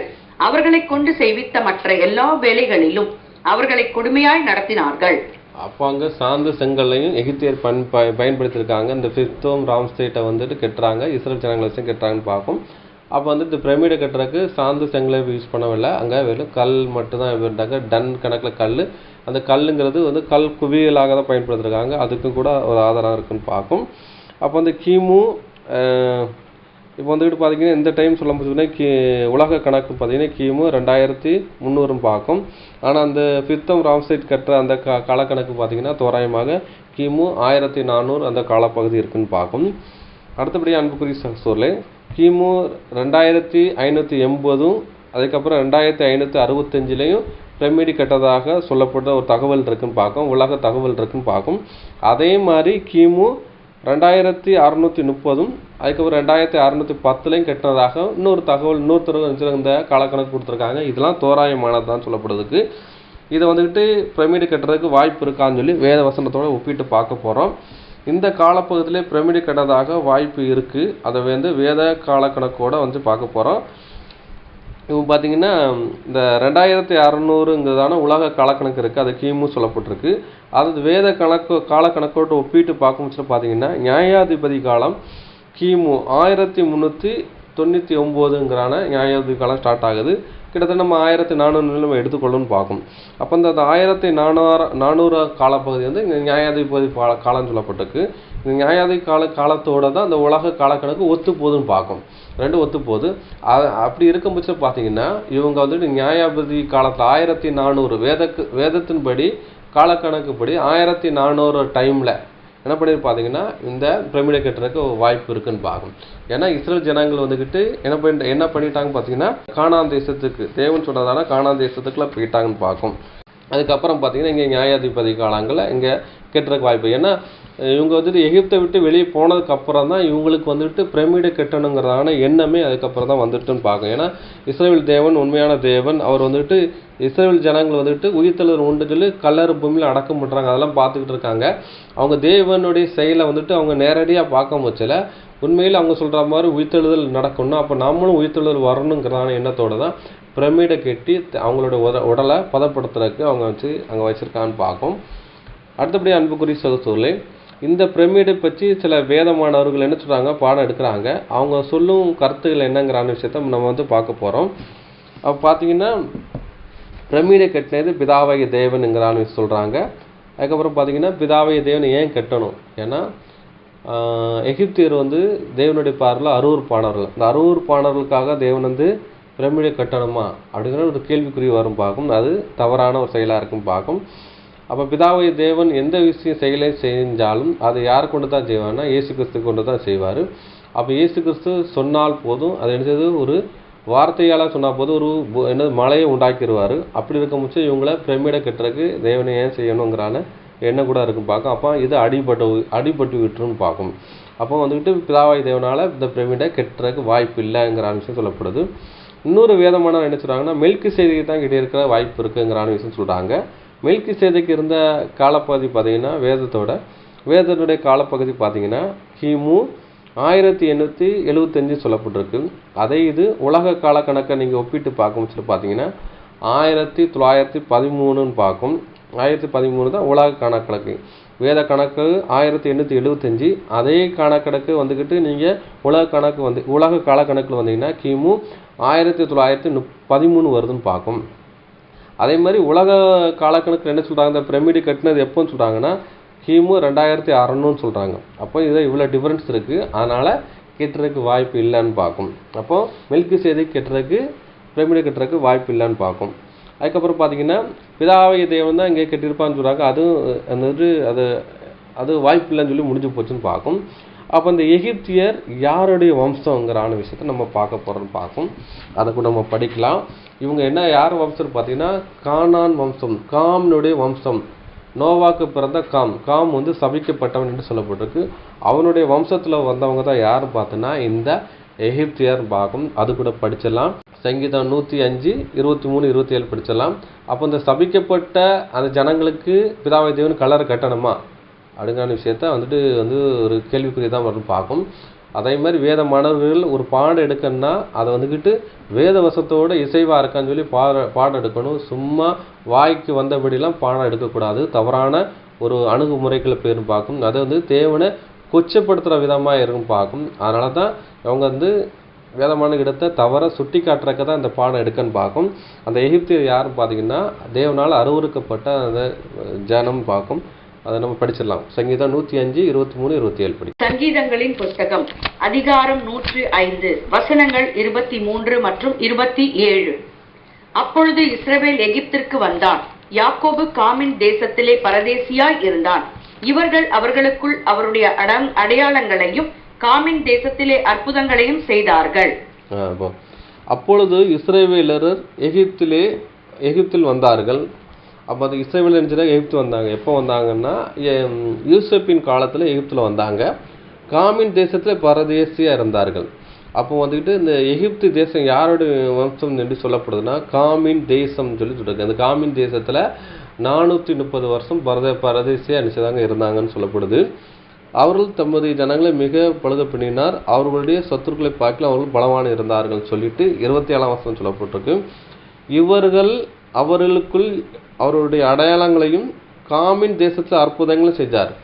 அப்போ தேவன் அடையாளங்கள் தேவன் இருக்கிறாங்கிற ஒரு அடையாளத்தை செஞ்சார். அதுக்கப்புறம் ஒரு அற்புதத்தை செய்து தான் அவங்கள விடுவித்தான் இருக்கோம். அது எங்கே வச்சு செஞ்சாலும் காமின் தேசத்திலே என்ன செய்யாது அற்புதங்களை செய்தார். 10 வாதங்களே அங்கே செய்தார் பார்க்கும். அது அடையாளங்களாக இருந்தது. அடையாளங்கள்னா இருந்தது என்னன்னு பார்த்தீங்கன்னா இன்றைக்கி நீங்கள் செங்கடலில் போய் பார்த்தீங்கன்னா அங்கே செங்கடலில் பார்த்தீங்கன்னா அந்த ரதத்தினுடைய என்ன செய்தாங்கன்னா அந்த வீல்ஸ் இருக்குன்னு பார்க்கும். ஏன்னா அந்த ரதத்தில் என்ன பண்ணுறாங்கன்னா நீங்கள் இந்த டிஸ்பிளேயில் பார்க்குறீங்க ஏதாவது விஷயம் பார்க்கும். இதில் என்ன பார்த்தீங்கன்னா ஒரு மரத்தினால் செய்யப்பட்ட டயர் செய்துருக்காங்க. அந்த டயரை ரெண்டையும் வழிவிலகா போகாதபடி நினச்சாங்க. அன்னைக்கு என்னென்னா கோல்டை பயன்படுத்தியிருக்காங்க. கோல்டை பயன்படுத்தி நினச்சிருக்காங்க, ரெண்டு சைடையும் கோல்டு அந்த ஏன்னா ரெண்டு சைடுக்கும் நினச்சிருவாங்கன்னா இரும்புக்கு பதிலாக கோல்டு பயன்படுத்தி நினச்சிருக்காங்க வச்சுருக்காங்க. இதில் வந்துட்டு மரம் இருந்துச்சு, மரம் வந்துட்டு தண்ணியில் மச்சி போச்சு, ஆனால் கோல்டு வந்துக்கிட்டு எந்த துருப்பிடிக்காது மச்சாது, அதனால் இன்னும் கடலில் கிடக்குன்னு பார்க்கும். அப்போ அந்த ஆராய்ச்சியாளர் கண்டுபிடிச்சாங்க எப்படி இந்த இது ஒரு வீல் போன்றதான இந்த டயர் இங்கே கிடக்குன்னு பார்க்கும்னு பார்த்தீங்கன்னா, தேவன் செங்கடலை இரண்டாக பிரித்து அவங்கள இஸ்ரேல் ஜனங்கள் வழிநடத்து போச்சுல, அந்த எகிப்தியர்களும் பின்னாடி துரத்திட்டு வராங்க.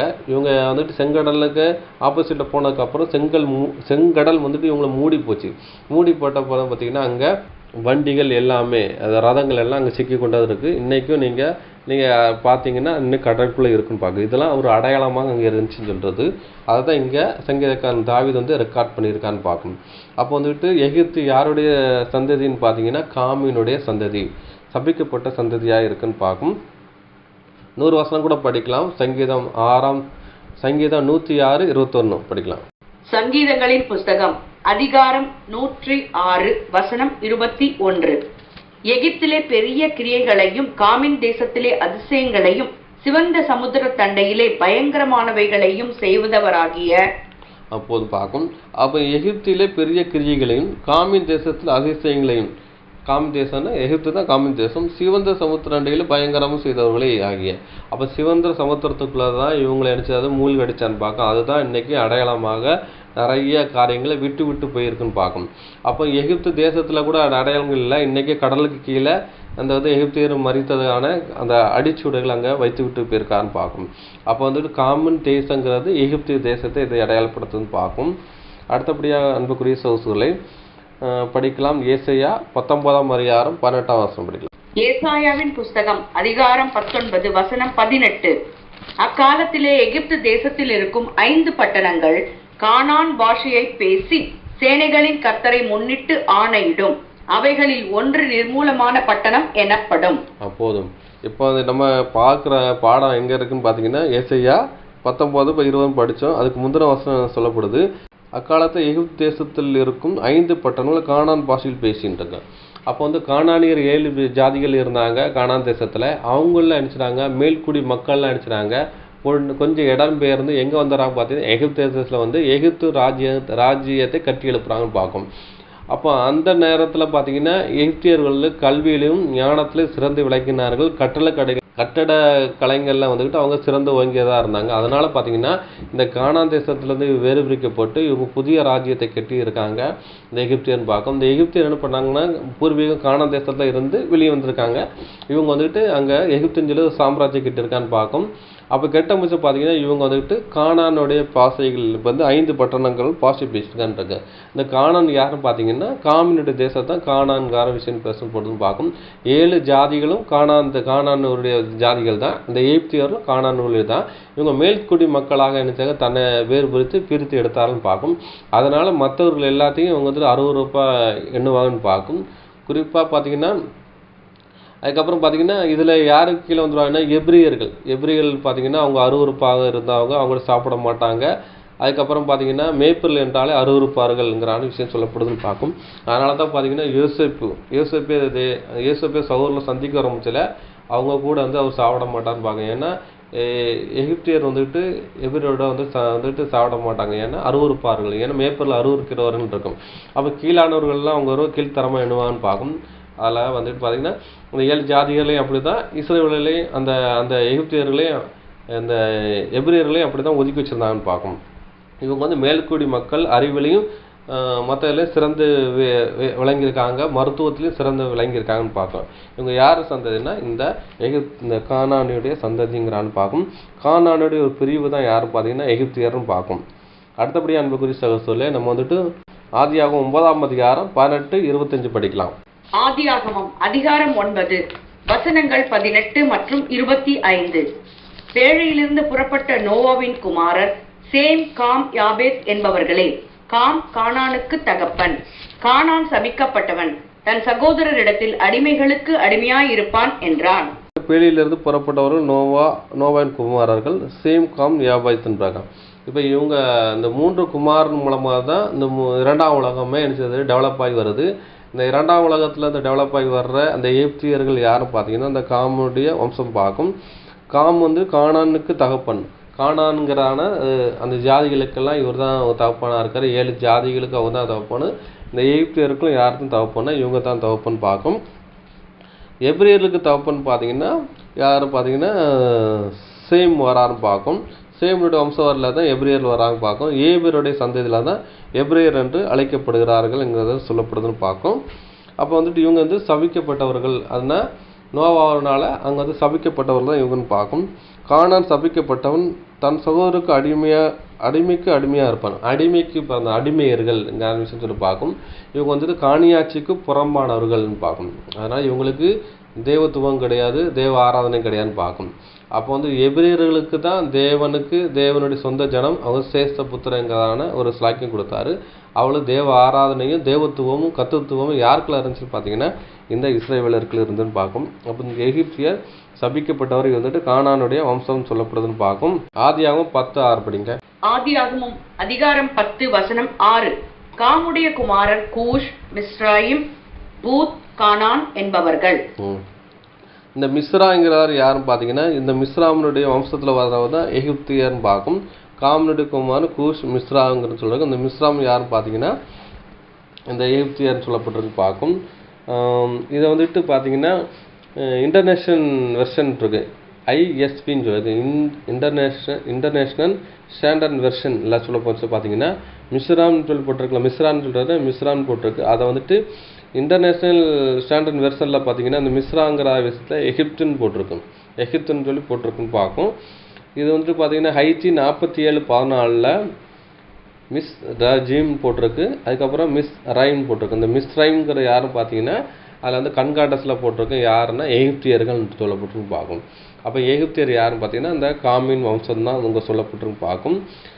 எகிப்தியருங்கிறான பேருடைய அர்த்தம் பார்த்தீங்கன்னா இரட்டை நீர் அணைகள்னு சொல்லப்பட்டிருக்கு. எகிப்தின் நீர் அணைகள் இரண்டா டேம் சொல்லப்பட்டு நம்ம டேம் சொல்கிறோம்ல அது மாதிரி சொல்ல இரட்டை நீர் அணைகள்னு சொல்லப்பட்டிருக்கு. அது நெயில் நதியை அடையாளப்படுத்துகிற விதமாக இருக்குன்னு சொல்லப்பட்டிருக்கு. இந்த இரட்டை நீர் அணைகள்னு சொல்லும்போது பார்த்தீங்கன்னா அது மேல் எகிப்தையும் கீழ் எகிப்தையும் அதை இணைக்கிற மாதிரி விஷயத்தை அடையாளப்படுத்துன்னு பார்க்கும். இன்றைக்கி பார்த்தீங்கன்னா அந்த எகிப்திலுடைய வடக்கு பகுதியில் தான் என்னென்ன ஹேரோ தலைநகரமாக இருக்குது. அதில் தான் பிரமிடு இருக்குது. இன்னொன்று கீழே எங்கே இருக்குன்னு பார்த்தீங்கன்னா எகிப்து பார்க்கும். அந்த எகிப்தை 2ஆக பிரிக்கிறனால வந்துட்டு இரட்டை நீர் அணைகள்ங்கிறான விஷயம் சொல்லப்பட்டிருக்கு. டபுள் டெரஸ்ன்னு சொல்லி சொல்லப்படுதுன்னு பார்க்கும். அடுத்தபடி அன்புக்குரிய சகோதரர்களே எகிப்தில் வந்துட்டு பார்த்தீங்கன்னா எகிப்தில் ஒரு இடத்துக்கு பார்த்தீங்கன்னா மிஸ்ராம்ங்கிறான ஒரு வார்த்தையை அங்கே சொல்லப்பட்டிருக்கு. ஆபேல் மிஸ்ராம்னு சொல்லி ஒரு அங்கே ஒரு வார்த்தையை யூஸ் பண்ணியிருக்குன்னு பார்க்கும். இந்த மிஸ்ராம் யாருன்னு பார்த்தீங்கன்னா காமனுடைய வழித்தோன்றல் பார்க்கும். அது வந்துட்டு எகிப்தியருக்கு தகப்பன். எகிப்தியருக்கு தகப்பன் யார் பார்த்தீங்கன்னா மிஸ்ராம். அதனால பார்த்தீங்கன்னா எகிப்தில் ஒரு பட்டணத்துக்கு மிஸ்ராம் ஆபேல் மிஸ்ராம் சொல்லி ஒரு பேர் வைக்கப்பட்டிருக்குன்னு பார்க்கும். அதை கூட படிக்கலாம். ஆதியாகமம் 50ஆம் அதிகாரம் 11ஆம் வசனம். ஆதியாகமம் அதிகாரம் 50 வசனம் 11.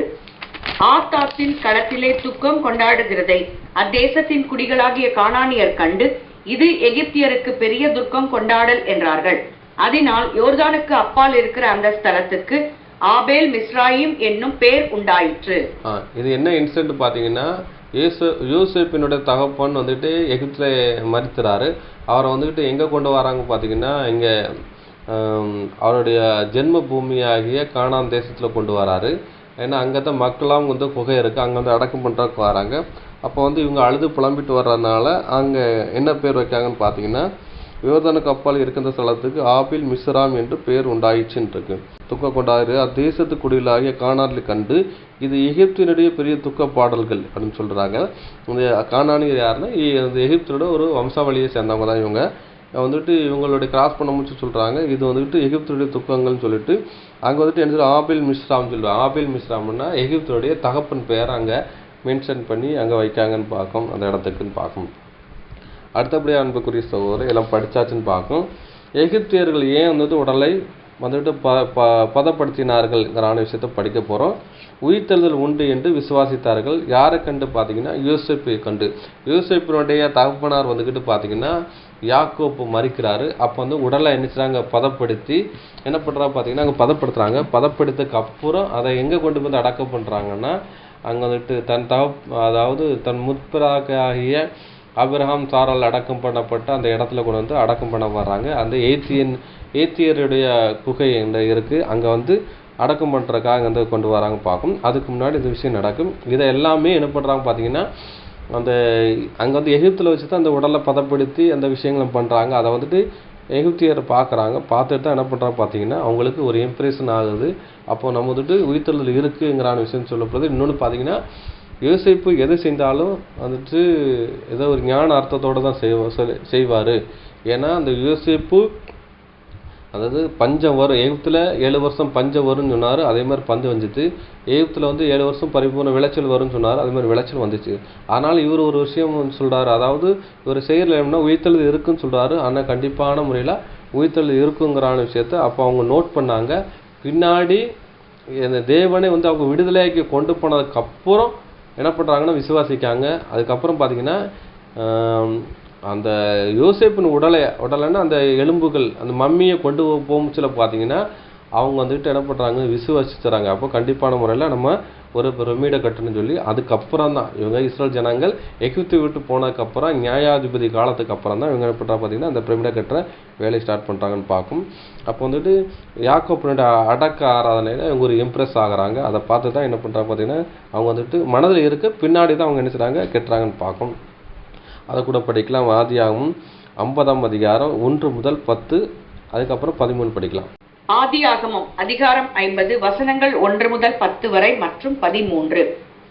அப்பொழுது யோசேப்பு தன் தகப்பனுடைய முகத்தின் மேல் விழுந்து அழுது அவனை முத்தம் செய்தான். பின்பு தன் தகப்பனுக்கு சுகந்த வர்க்கம் இடும்படி யோசேப்பு தன் ஊழியக்காரராகிய வைத்தியருக்கு கட்டளையிட்டான். அப்படியே வைத்தியர் இஸ்ரவேலுக்கு சுகந்த வர்க்கம் இட்டார்கள். அப்போ பார்த்தீங்கன்னா என்ன சொல்லப்படுதுன்னா, இங்கே என்ன சொல்கிறாருன்னா, தன் தகப்பனுக்கு சுகந்த வர்க்கம் இடும்படி தன்னை யோசேப்பு தன்னை ஊழியக்காரராக வைத்தியருக்கு கட்டளையிட்டான். அப்பொழுது வைத்தியர்கள் அவருடைய சுகந்தம் விட்டார்கள். அப்போ வைத்தியர்கள் என்ன டாக்டர்னு சொல்லப்பட்டிருக்கு. இவங்க என்ன பண்ணுவாங்க பார்த்தீங்கன்னா, வயிற்றை கிழிச்சு இந்த குடலெல்லாம் எடுத்து என்ன பண்ணுவாங்க பார்த்தீங்கன்னா அதை க்ளீன் பண்ணி அதுக்கப்புறம் ஒரு குவளையில் அடைச்சி வச்சுருவாங்க. அதுக்கப்புறம் கல்லீரல்லாம் எடுத்துருவாங்க. அதுக்கப்புறம் இருதயத்தை அடிச்சுருவாங்க, அந்த உடலில் வச்சுருவாங்கன்னு பார்க்கும். மூளையில் நினச்சவங்கள ஒரு கம்பி போட்டு மூலையில் எடுத்துருவாங்க. ஏன்னா அது திரவமாக உருகுறது, ஏன்னா பாடியை டேமேஜ் பண்ணியிருப்பாங்க, ஏன்னா பாடியை பதப்படுத்த முடியாது பார்க்கும். அதனால் எடுத்துகிறாங்க. எடுத்து பாடியை கழுவி அதை என்ன பண்ணுறாங்க பார்த்தாங்க பதப்படுத்துகிற வேலையை பண்ணுறாங்க பார்க்கும். அதை பதப்படுத்துகிற வேலை பார்த்திங்கன்னா கிட்டத்தட்ட 40 நாள் சொல்லும் பார்க்கும். அதுதான் 40 நாள் சொல்லும். அது அப்படியே தங்கள் நாட்கள் நிறைவேறும்படி எகிப்தியர்களுக்காக 70 நாள் துக்கம் கொண்டாடிட்டாங்கன்று. இப்போ மம்மியை வந்துக்கிட்டு பதப்படுத்த விதம் எப்படின்னா 90 நாள்னு சொல்லி வரலாறுல சொல்லப்பட்டிருக்குன்னு பார்க்கும். ஆனால் வேதத்தில் என்ன பண்ணுறாங்க 70 நாள் எடுத்துக்கொண்டாருன்னு சொல்லப்பட்டிருக்கு. அதான் மம்மி இந்த பதப்படுத்துகிற வேலையை 70 நாள் எடுத்துக்கொண்டான்னு பார்க்கும். ஏன்னா அந்த எலும்போட அந்த தோல் வந்துக்கிட்டு சேர்ந்துடும்னு பார்க்கும். அதான் அந்த எலும்பு வந்து கவர் பண்ணுற விதமாக இருக்கும் பார்க்கும். பாடியில் இருக்க அந்த ஈரப்பதை அந்த அந்த தடிமன்லாம் உருகி இதாகணும், தோலோடு இது பண்ணணும். அதுக்கப்புறம் அந்த தோல் எலும்போட தோல் ஒட்டிட்டான்னு சொல்லி பார்த்ததுக்கப்புறம் எல்லாமே கரெக்டாக இருக்கான்னு பார்த்ததுக்கப்புறம் தான் நினச்சிவாங்க பார்த்தீங்கன்னா கல்லை அறைக்குள்ளே கொண்டு போய் இந்த பெட்டிக்குள்ளே வச்சு கல்லறைக்குள்ளே வச்சு சுகந்தம் மாட்டை விட்டு அதுக்கு உப்புலாம் போட்டு பாடம் பண்ணி தான் எங்கே வைப்பாங்க என்று சொல்லப்படுதுன்னு பார்க்கும். தொடர்ந்து படிக்கலாம். வர்க்கமிட 40 நாள் செல்லும். அப்படியே அந்த நாட்கள் நிறைவேறின. எகிப்தியர் அவனுக்காக 70 நாள் துக்கம் கொண்டாடினார்கள். துக்கம் கொண்டாடும் நாட்கள் முடிந்த பின் யோசேப்பு பார்வோனின் குடும்பத்தாரை நோக்கி, உங்கள் கண்களில் எனக்கு தயவு கிடைத்ததானால் நீங்கள் பார்வோனுடைய காது கேட்க அவருக்கு அறிவிக்க வேண்டியது என்னவென்றால், என் தகப்பனார் என்னை நோக்கி, இதோ நான் மரணமடைய போகிறேன், கானான் தேசத்திலே நான் எனக்காக வெட்டி வைத்திருக்கிற கல்லறையிலே என்னை அடக்கம் பண்ணுவாயாக என்று என்னிடத்திலே சொல்லி ஆணையிடுவித்துக் கொண்டார். நான் அங்கே போய் என் தகப்பனை அடக்கம் பண்ணி வருவதற்கு உத்தரவு கொடுக்க வேண்டிக் கொள்கிறேன் என்று சொல்லுங்கள் என்றான். அதற்கு பார்வோன், உன் தகப்பன் உன்னிடத்தில் ஆணை இடுவித்தபடியே நீ போய் அவரை அடக்கம் பண்ணி வா என்றான். போதும் பார்க்கும். அப்போ என்ன சொல்கிறாருன்னா, இவர் சொல்லிட்டாரு அந்த டைம் 70 நாள் முடிஞ்சதுக்கப்புறம் அந்த ப்ராசஸ் முடிஞ்சிட்டு என் தகப்பனை வந்து அடக்கம் பண்ணணும்னு சொல்கிறாரு. அப்போ பார்வோனுடைய குடும்பத்தார்கிட்ட சொல்கிறாரு, ரெக்கமெண்ட் பண்ணி நீங்கள் போய் சொல்லுங்கள் அப்படிங்க ஆலோசி சொல்லாமல் சொல்லி அங்கே வந்து பார்வோன்கிட்ட போய் சொல்கிறாங்க. எங்கள் தகப்பன்கிட்ட வந்து எனக்கு ப்ராமிஸ் பண்ணியிருக்காரு, என்னுடைய உடலை வந்துட்டு என்னுடைய மூதாதையர் தகப்பனுடைய கல்லறையில் தான் நீங்கள் வைக்கணுங்கிற விஷயம் சொல்லியிருக்காரு. அதனால் அங்கே போகணுங்கிற விஷயத்த சொல்கிறாருன்னு பார்க்கும். அப்போ வந்து அடக்கம் பண்ணிட்டு வாங்கங்கிறான விஷயம் சொல்கிறாருன்னு பார்க்கும். அப்பொழுது பார்வோன் தன் தகப்பனும் உனக்கு ஆணையிட்டபடியே நீ அவரை போய் அடக்கம் பண்ணுங்கிறான விஷயம் சொல்கிறாருன்னு பார்க்கும். தொடர்ந்து படிக்கலாம். அப்படியே யோசேப்பு தன் தகப்பனை அடக்கம் பண்ண போனான். பார்வோனுடைய அரண்மனையில் இருந்த பெரியவர்களாகிய அவனுடைய சகல உத்தியோகஸ்தரும் எகிப்து தேசத்தில் உள்ள சகல பெரியோரும் யோசேப்பின் வீட்டார் யாவரும் அவன் சகோதரரும் அவன் தகப்பன் வீட்டாரும் அவனோடு கூட போனார்கள். தங்கள் குழந்தைகளையும் தங்கள் ஆடு மாடுகளை மாத்திரம் கோசேன் நாட்டிலே விட்டு போனார்கள். ரதங்களும் குதிரை வீரரும் அவனோடே போனதினால் பரிவார கூட்டம் மிகவும் அதிகமாய் இருந்தது. அவர்கள் யோர்தானுக்கு அக்கறையில் இருக்கிற ஆத்தாத்தின் போர்க்களத்தில் வந்தபோது அவ்விடத்திலே பெரும் புலம்பலாக புலம்பினார்கள். அங்கே தன் தகப்பனுக்காக 7 நாள் துக்கம் கொண்டாடினான். அவனை கானான் தேசத்துக்கு கொண்டு போய் ஆபிரகாம் மம்ரேக்கு எதிரே இருக்கிற மக்பேலா என்னும் நிலத்திலே தனக்கு சொந்த கல்லறை பூமியாகிய ஏத்தியனாகிய எப்ரோனிடத்தில் வாங்கின நிலத்தில் உள்ள குகையிலே அவனை அடக்கம் பண்ணினார்கள். போதும் பார்க்கும். அப்போ வந்துட்டு சொல்றாங்க. அப்போ என்ன சொல்றாரு, அதுக்கு பார்வோன் தன் தகப்பன் உன்னத்தை ஆணையிட்டபடியே நீ போய் அவரை அடக்கம் பண்ணிட்டு வான்னு சொல்றாரு. அவர் போறாரு. அதுக்கப்புறம் என்ன பண்ணுறாங்கன்னா, யோசேப்பு கூட யாரெல்லாம் போகிறான்னு பார்த்தீங்கன்னா, தன் தகப்பன் அடக்கம் பண்ணதுக்காக போனான். பார்வோனுடைய அரண்மனையிலிருந்து பெரியோராகி அவருடைய சகல உத்தியோகஸ்தர்களும் எகிப்து தேசத்தில் சகல பெரியோர்களும் யோசேப்பின் வீட்டார் யாவரும் அவர் சகோதரனும் அவர் தகப்பன் வீட்டாரும் அவருக்கு கூட போனார்கள். அப்போ பார்த்தீங்கன்னா எகிப்தில் உள்ள அந்த பெரியவர்கள் எல்லாருமே நினச்சிறாங்க, உத்தியோகஸ்தர்கள் நினச்சிறாங்க போகிறாங்கன்னு பார்க்கும். ஏன்னா இவர் வந்துக்கிட்டு ஒரு உத்தியோகஸ்தராக தான் இருக்கார். அதனால் நினச்சிடா பார்த்தீங்கன்னா இவர் அடக்காரதனை தகப்பனோட அடக்காரதில் இவங்க எல்லாரும் எகிப்தில் உள்ள எல்லாரும் உத்தியோகஸ்தர்லாம் போகிறாங்க. இவங்களுடைய இந்த உடலை பதப்படுத்துகிற விதம், அடக்கம் பண்ணுற விதத்தை எல்லாமே அவங்க நோட் பண்ணிக்கிட்டே வராங்க. ஏதோ ஒரு விஷயம் செய்கிறாங்க. ஏன்னா அவங்க வந்து கல்வியில் சிறந்து இருந்தவங்க, நிறைய ஞானவான்கள். அவங்க வந்து அதனால் என்ன பண்ணுறாங்க, எல்லாத்தையும் நோட் பண்ணுறாங்க. அதுக்கப்புறம் பார்த்தீங்கன்னா அவங்களுடைய வைத்தியர்கள்லாம் இருக்காங்க. அவங்க அப்போவுமே அவங்க டாக்டர்லாம் வச்சுருக்காங்க, டாக்டர்லாம் இருக்காங்க. எல்லாமே அதை நோட் பண்ணிக்கிட்டே வராங்க. அதுக்கப்புறம் பண்ணி முடிச்சதுக்கப்புறம் அங்கே போகிறாங்க. போய்க்கப்புறம் என்ன பண்ணுறாங்க பார்த்தீங்கன்னா, கானான் தேசத்தில் கொண்டு போய் ஆபிரகாம் என்ன பண்ணுறாருன்னா, ஆபிரகாம் மெம்ரேக்கு எதிராக இருக்கிற மக்லா என்ற நிலத்தை தனக்கு சொந்தமாக கல்லறையாக பூமியாக ஏத்தியனாகிய எப்ரோனிடத்திலிருந்து வாங்கின தன் நிலத்தில் குகையில் அடக்கம் பண்ணான். இப்போ தான் என்ன பண்ணுறாங்க பார்த்தீங்கன்னா, ஒரு குகையில் அடக்கம் பண்ணுறதை பார்த்துறாங்க. பார்த்ததுக்கப்புறம் தான் ஏன் மண்ணில் புதைக்காம ஏன் உங்கள் குகையில் போட்டுறாங்கன்னா, இவங்க வந்துட்டு உயிர்த்தெழுதல் இருக்குங்கிறானே இன்னொருத்ததோட தான் இதை செய்கிறாங்கங்கிறான விஷயத்த கொஞ்சம் அவங்க நோட் பண்ணுறாங்க. பின்னாடி தான் நினச்சிறாங்க அதை செயல்முறைக்கு கொண்டு வரான்னு பார்க்கணும். அப்போ வந்துட்டு மலையில குகையில் தான் நினச்சிறாங்க அடக்கம் பண்ணுறாங்கன்னு பார்க்கணும். அதை தான் இவங்க பேஸ் பண்ணிட்டு தான் பின்னாடி நினச்சிறாங்க. அவங்க வந்துட்டு ஒவ்வொரு மலையாக குடஞ்சி போய் ஒவ்வொரு ராஜாக்கள் அடக்கம் பண்ணக்கூடாது. நம்மளே ஒரு செயற்கை ஒரு மலையை உண்டாக்கி அங்கே வந்துட்டு என்ன பண்ணணும்னா, நம்ம வந்துட்டு ராஜவம்சத்தவர்களை அடக்கம் பண்ணுறதுக்காக பின்னாடி இந்த பிரமிடுங்கிறதான செயற்கை ஒரு மலையில் உண்டாக்குனாங்க பார்க்கணும்.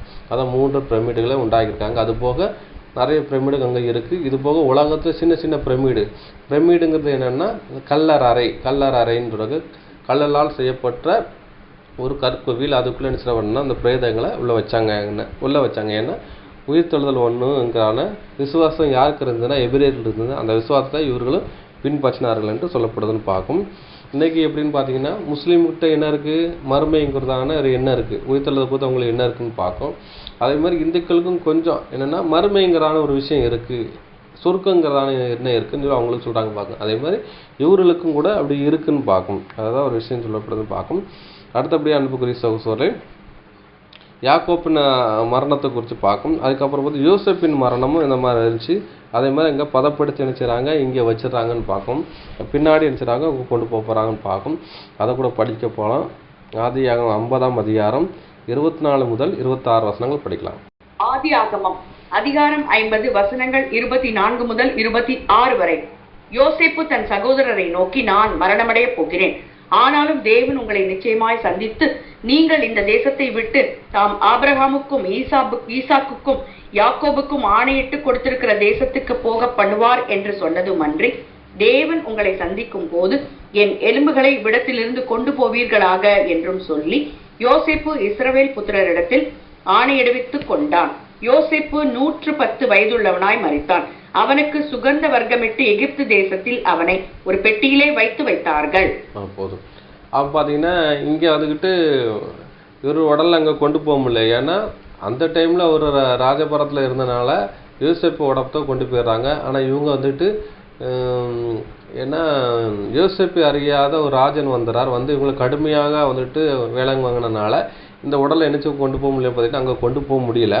அதனால் என்ன சொல்கிறாங்கன்னா, எப்படி யாக்கோப் வந்துட்டு யோசேப்பிட ப்ராமிஸ் பண்ணாரோ அதே மாதிரி என்ன பண்ணுறாருன்னா, இந்த யோசேப்பு இஸ்ரேல் ஜனங்கள்கிட்ட ப்ராமிஸ் பண்ணுறாரு. ஏன்னா நான் இறந்து போயிட்டான்னா என்னை உடலை வந்துக்கிட்டு நீங்கள் வந்துட்டு எகிப்து தேசத்தில் கொண்டு போயிடணும், உங்களை தேவன் விடுவிப்பார், கொண்டு போவார், அப்போ கொண்டு போயிருங்கிற விஷயம் சொல்கிறாங்க பார்க்கும்.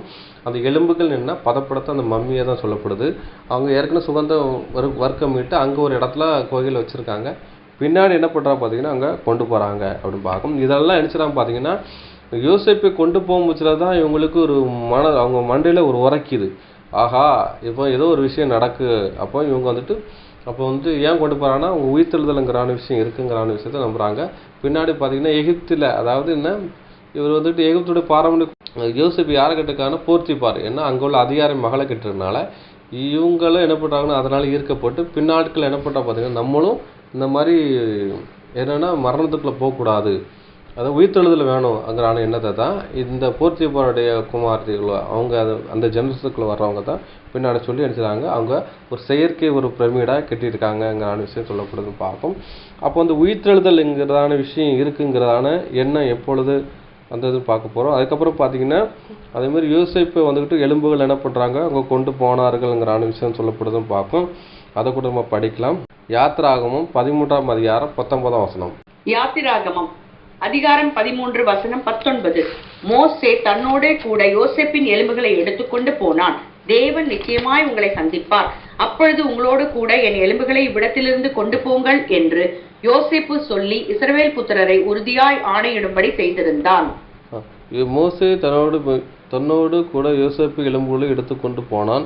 தேவன் நிச்சயமாக சந்திப்பார் என்று உங்களுக்கு கூட என் எலும்புகளை இவ்விடத்து கொண்டு போங்கள் என்று யோசேப்பு சொல்லிய இஸ்ரேல் புத்திரரின் உறுதியாய் ஆணையிட்டபடி செய்தார்கள்.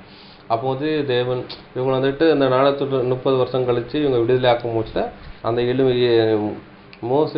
யோசேப்பினுடைய எலும்புகள் என்ன மம்மிஸ் தான். அந்த மம்மிஸ் தெரிஞ்சுறாங்க.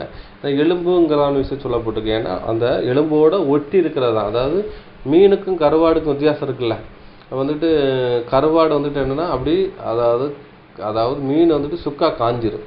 அதை வந்துட்டு என்ன கருவாடு தான் சொல்லுவோம், அது மீன் சொல்ல மாட்டோம். அதே மாதிரி தான் இங்கே வந்துட்டு எலும்புகள் என்ன சொல்லப்படுதுன்னா அங்கே வந்துட்டு மாம்ச திரவமாக முறுகிறது. எலும்போட அந்த உடல், அதாவது அந்த தோல் ஒட்டி இருக்கிறதுனால அது எலும்புங்கிறதான விஷயமா இதை அடையாளப்படுத்த விதமாக இருக்குன்னு பார்க்கும்.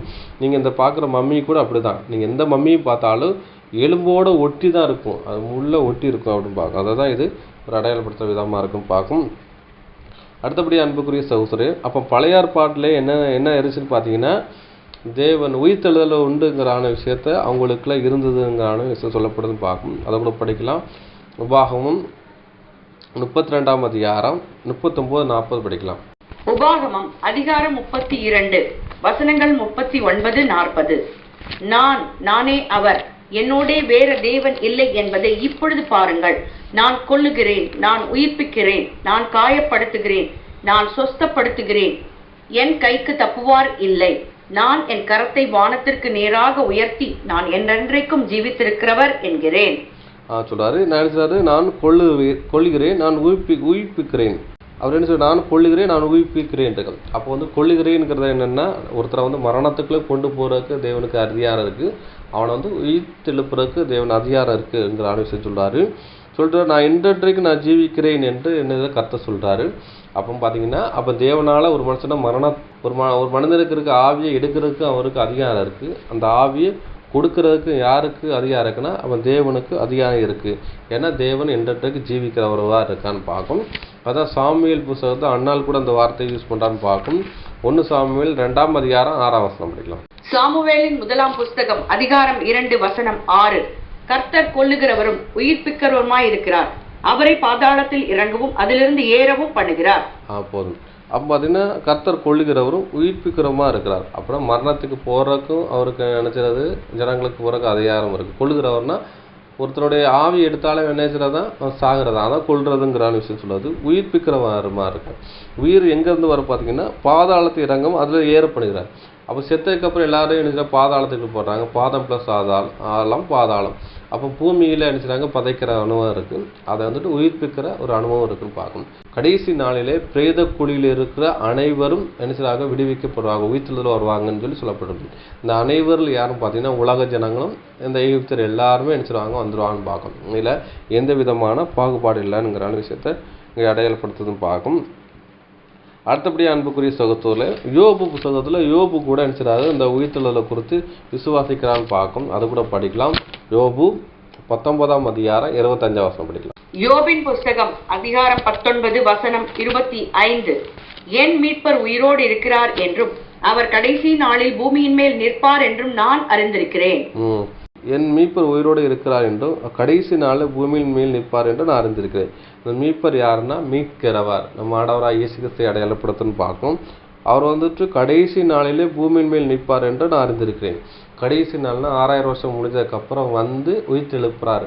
அப்போ நான் பார்ப்பேன், என் கண்களால் எனது இந்த தோல் முதலால் அழுகி போன பின்பு நான் என் மாம்சத்தில் இருந்து தேவனை பார்ப்பேன். அப்போ தான் என்ன தோல்லாம் அழுகி போனாலும் இருந்தாலும் உயிர்த்தெழுதல் வர சில எப்படி வருவான்னு பார்த்தீங்கன்னா, மண்ணானன் எப்படிப்பட்டவனா மண்ணானவர்கள் அப்படிப்பட்டவர்கள். அப்போ என்ன சொல்றேன்னா, அப்போ வந்துட்டு உலக ஜனங்கள் மண்ணுக்குரியவர்கள் அப்படின்னா பழைய ஏற்பாடு பரிசுத்தவான்கள் எல்லாரும் உயிர்த்தெழுது ராஜ்யத்தில் கொண்டு வருவான்னு பார்க்கலாம். அப்போ எல்லாரும் ராஜ்யத்தில் வருவாங்கன்னு பார்க்கும். யோபுக்கு குறித்து யாரும் பார்த்தீங்கன்னா தேவனுடைய தாசன்.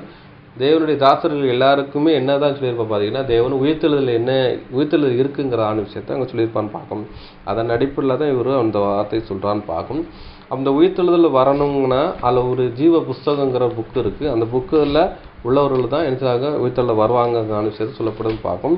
இந்த ஜீவ புஸ்தகத்தை குறித்து யாத்திராகமத்திலையும் சொல்லப்பட்டிருக்கு. அதே மாதிரி வெளிப்படுத்தலையும் சொல்லப்படுதுக்கும். வெளிப்படுத்தலையும் 20ஆம் அதிகாரத்தில் அந்த ஜீவ புஸ்தகத்தில் பேரில் எழுதுறவங்க அவங்க உயிர்த்தெழுதல் வருவாங்க, அவங்க நியாயத்தீர்ப்பை பெறுவாங்கிற விஷயம் சொல்லப்படுது. அதே மாதிரி ஜீவ புஸ்தகங்கிற விஷயம் இப்போ எங்கன்னு யாத்திராகமத்திலே சொல்லப்பட்டிருக்குன்னு பார்க்கும். அது கூட படிக்கலாம். யாத்திராகமம் 32ஆம் அதிகாரம் 32, 33 படிக்கலாம். யாத்திராகமம் அதிகாரம் 32 வசனங்கள் 32 மற்றும் 33. ஆகிலும் தேவரீர் அவர்கள் பாவத்தை மன்னித்தருள்வீரானால் மன்னித்தருளும், இல்லாவிட்டால் நீர் எழுதின உம்முடைய புஸ்தகத்திலிருந்து என் பெயரை கிறுக்கி போடும் என்றான். அப்பொழுது கர்த்தர் மோசேயை நோக்கி, எனக்கு விரோதமாய் பாவம் செய்தவன் எவனோ அவன் பேரை என் புஸ்தகத்திலிருந்து கிறுக்கி போடுவேன். போதும். அப்போ வந்துட்டு இந்த உலகத்தில் உயிரோடு வாழ்கிறவங்க அப்படின்னு பார்த்தீங்கன்னா அவங்க பேர் இருக்குன்னு பார்க்கும்.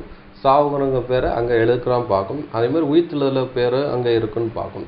எப்படி என்றால், இது எப்படி இப்போ சொல்கிறது, ஜீவ புஸ்தகத்தில் அவங்க பேரை கிறுக்கி போடணும்னா அப்போ உயிர்த்தெழுதல் வரமாட்டாங்களா அப்படின்னு பார்த்தீங்கன்னா அப்படி இல்லை. இப்போது ஒரு புஸ்தகம் இருக்குது, 2 புஸ்தகம் இருக்குது. ஜீவ புஸ்தகம் இருக்குது, உயிர்த்தெழுதல் ஒரு புஸ்தகம்னு இருக்குன்னு வைங்களேன். இப்போ இந்த உலகத்தில் யாரெல்லாம் உயிரோடு இருக்காங்களோ அவங்க பேர்லாம் இருக்கும். இன்றைக்கி மரணம் யாரை ஆக போகிறாங்களோ அவங்க டிக் ஆகிடுவாங்க. டிக் ஆகிட்டாங்கன்னா அங்கே மறைக்காங்க, இந்த பூமியில் எடுபடுற போகிறாங்கன்னு பார்க்கணும். அதே மாதிரி இன்னொரு புஸ்தகத்தில் இருக்குது, உயிர்த்தெழுதல் யார் வர போகிறாங்க அங்கே டிக் உள்ளவங்க தான் உயிர்த்தெழுதல் வருவாங்கன்னு பார்க்கும். இதுதான் இங்கே சொல்லப்படுதுன்னு பார்க்கும். அப்போ என்ன சொல்கிறாருன்னா, அவன் பாவம் செய்கிற எவனோ அவன் பேரை ஜீவ புஸ்தகத்தை கிறுக்கி போடுவேன். அப்படின்னா உண்மையிலே 2ஆம் மரணத்துக்கு போகிறவங்களே கிறுக்கி போடுற விஷயத்தை அடையாளப்படுத்துது. அதே மாதிரி கானான் தேசத்துக்கு கொண்டு போகணுன்னு சொல்லி ஜனங்களை அவர் ஆயத்தப்படுத்தி கொண்டு போகிறாரு. ஆனால் வனாந்திரத்தில் யாரெல்லாம் பாவம் செய்கிறாங்களோ அவங்கள நினச்சிடாது அந்த எழுத்துப்புறமான மரணம். அவங்க என்ன பண்ணுறாங்கன்னா கானான் தேசத்தில் போகக்கூடாது. அதனால் அவங்க நினச்சிடாங்க அங்கே மரணத்தை அதை பண்ணுறா. அதாவது ஜீவ புஸ்தகத்தில்னா இப்போ அவங்களுக்கு உயிர் கிடையாது, உயிர் எடுக்க போகிறேன்னு சொல்லி அந்த புஸ்தகம் இருக்குது. யாரெல்லாம் உயிரோடு இருப்பாங்க மரணம் சம்பவிக்குன்னு சொல்லி ஒரு புக் இருக்குது. அதில் தான் எடுக்கிறங்கிற விஷயத்த இங்கே சொல்லப்படுதுன்னு பார்க்கும். இதே விஷயத்தை தான் இங்கே சங்கீதக்காரன் தாவீது கூட சொல்கிறான்னு பார்க்கும். சங்கீதம் 69, 28 படிக்கலாம். சங்கீதங்களின் புஸ்தகம் அதிகாரம் 69 வசனம் 28.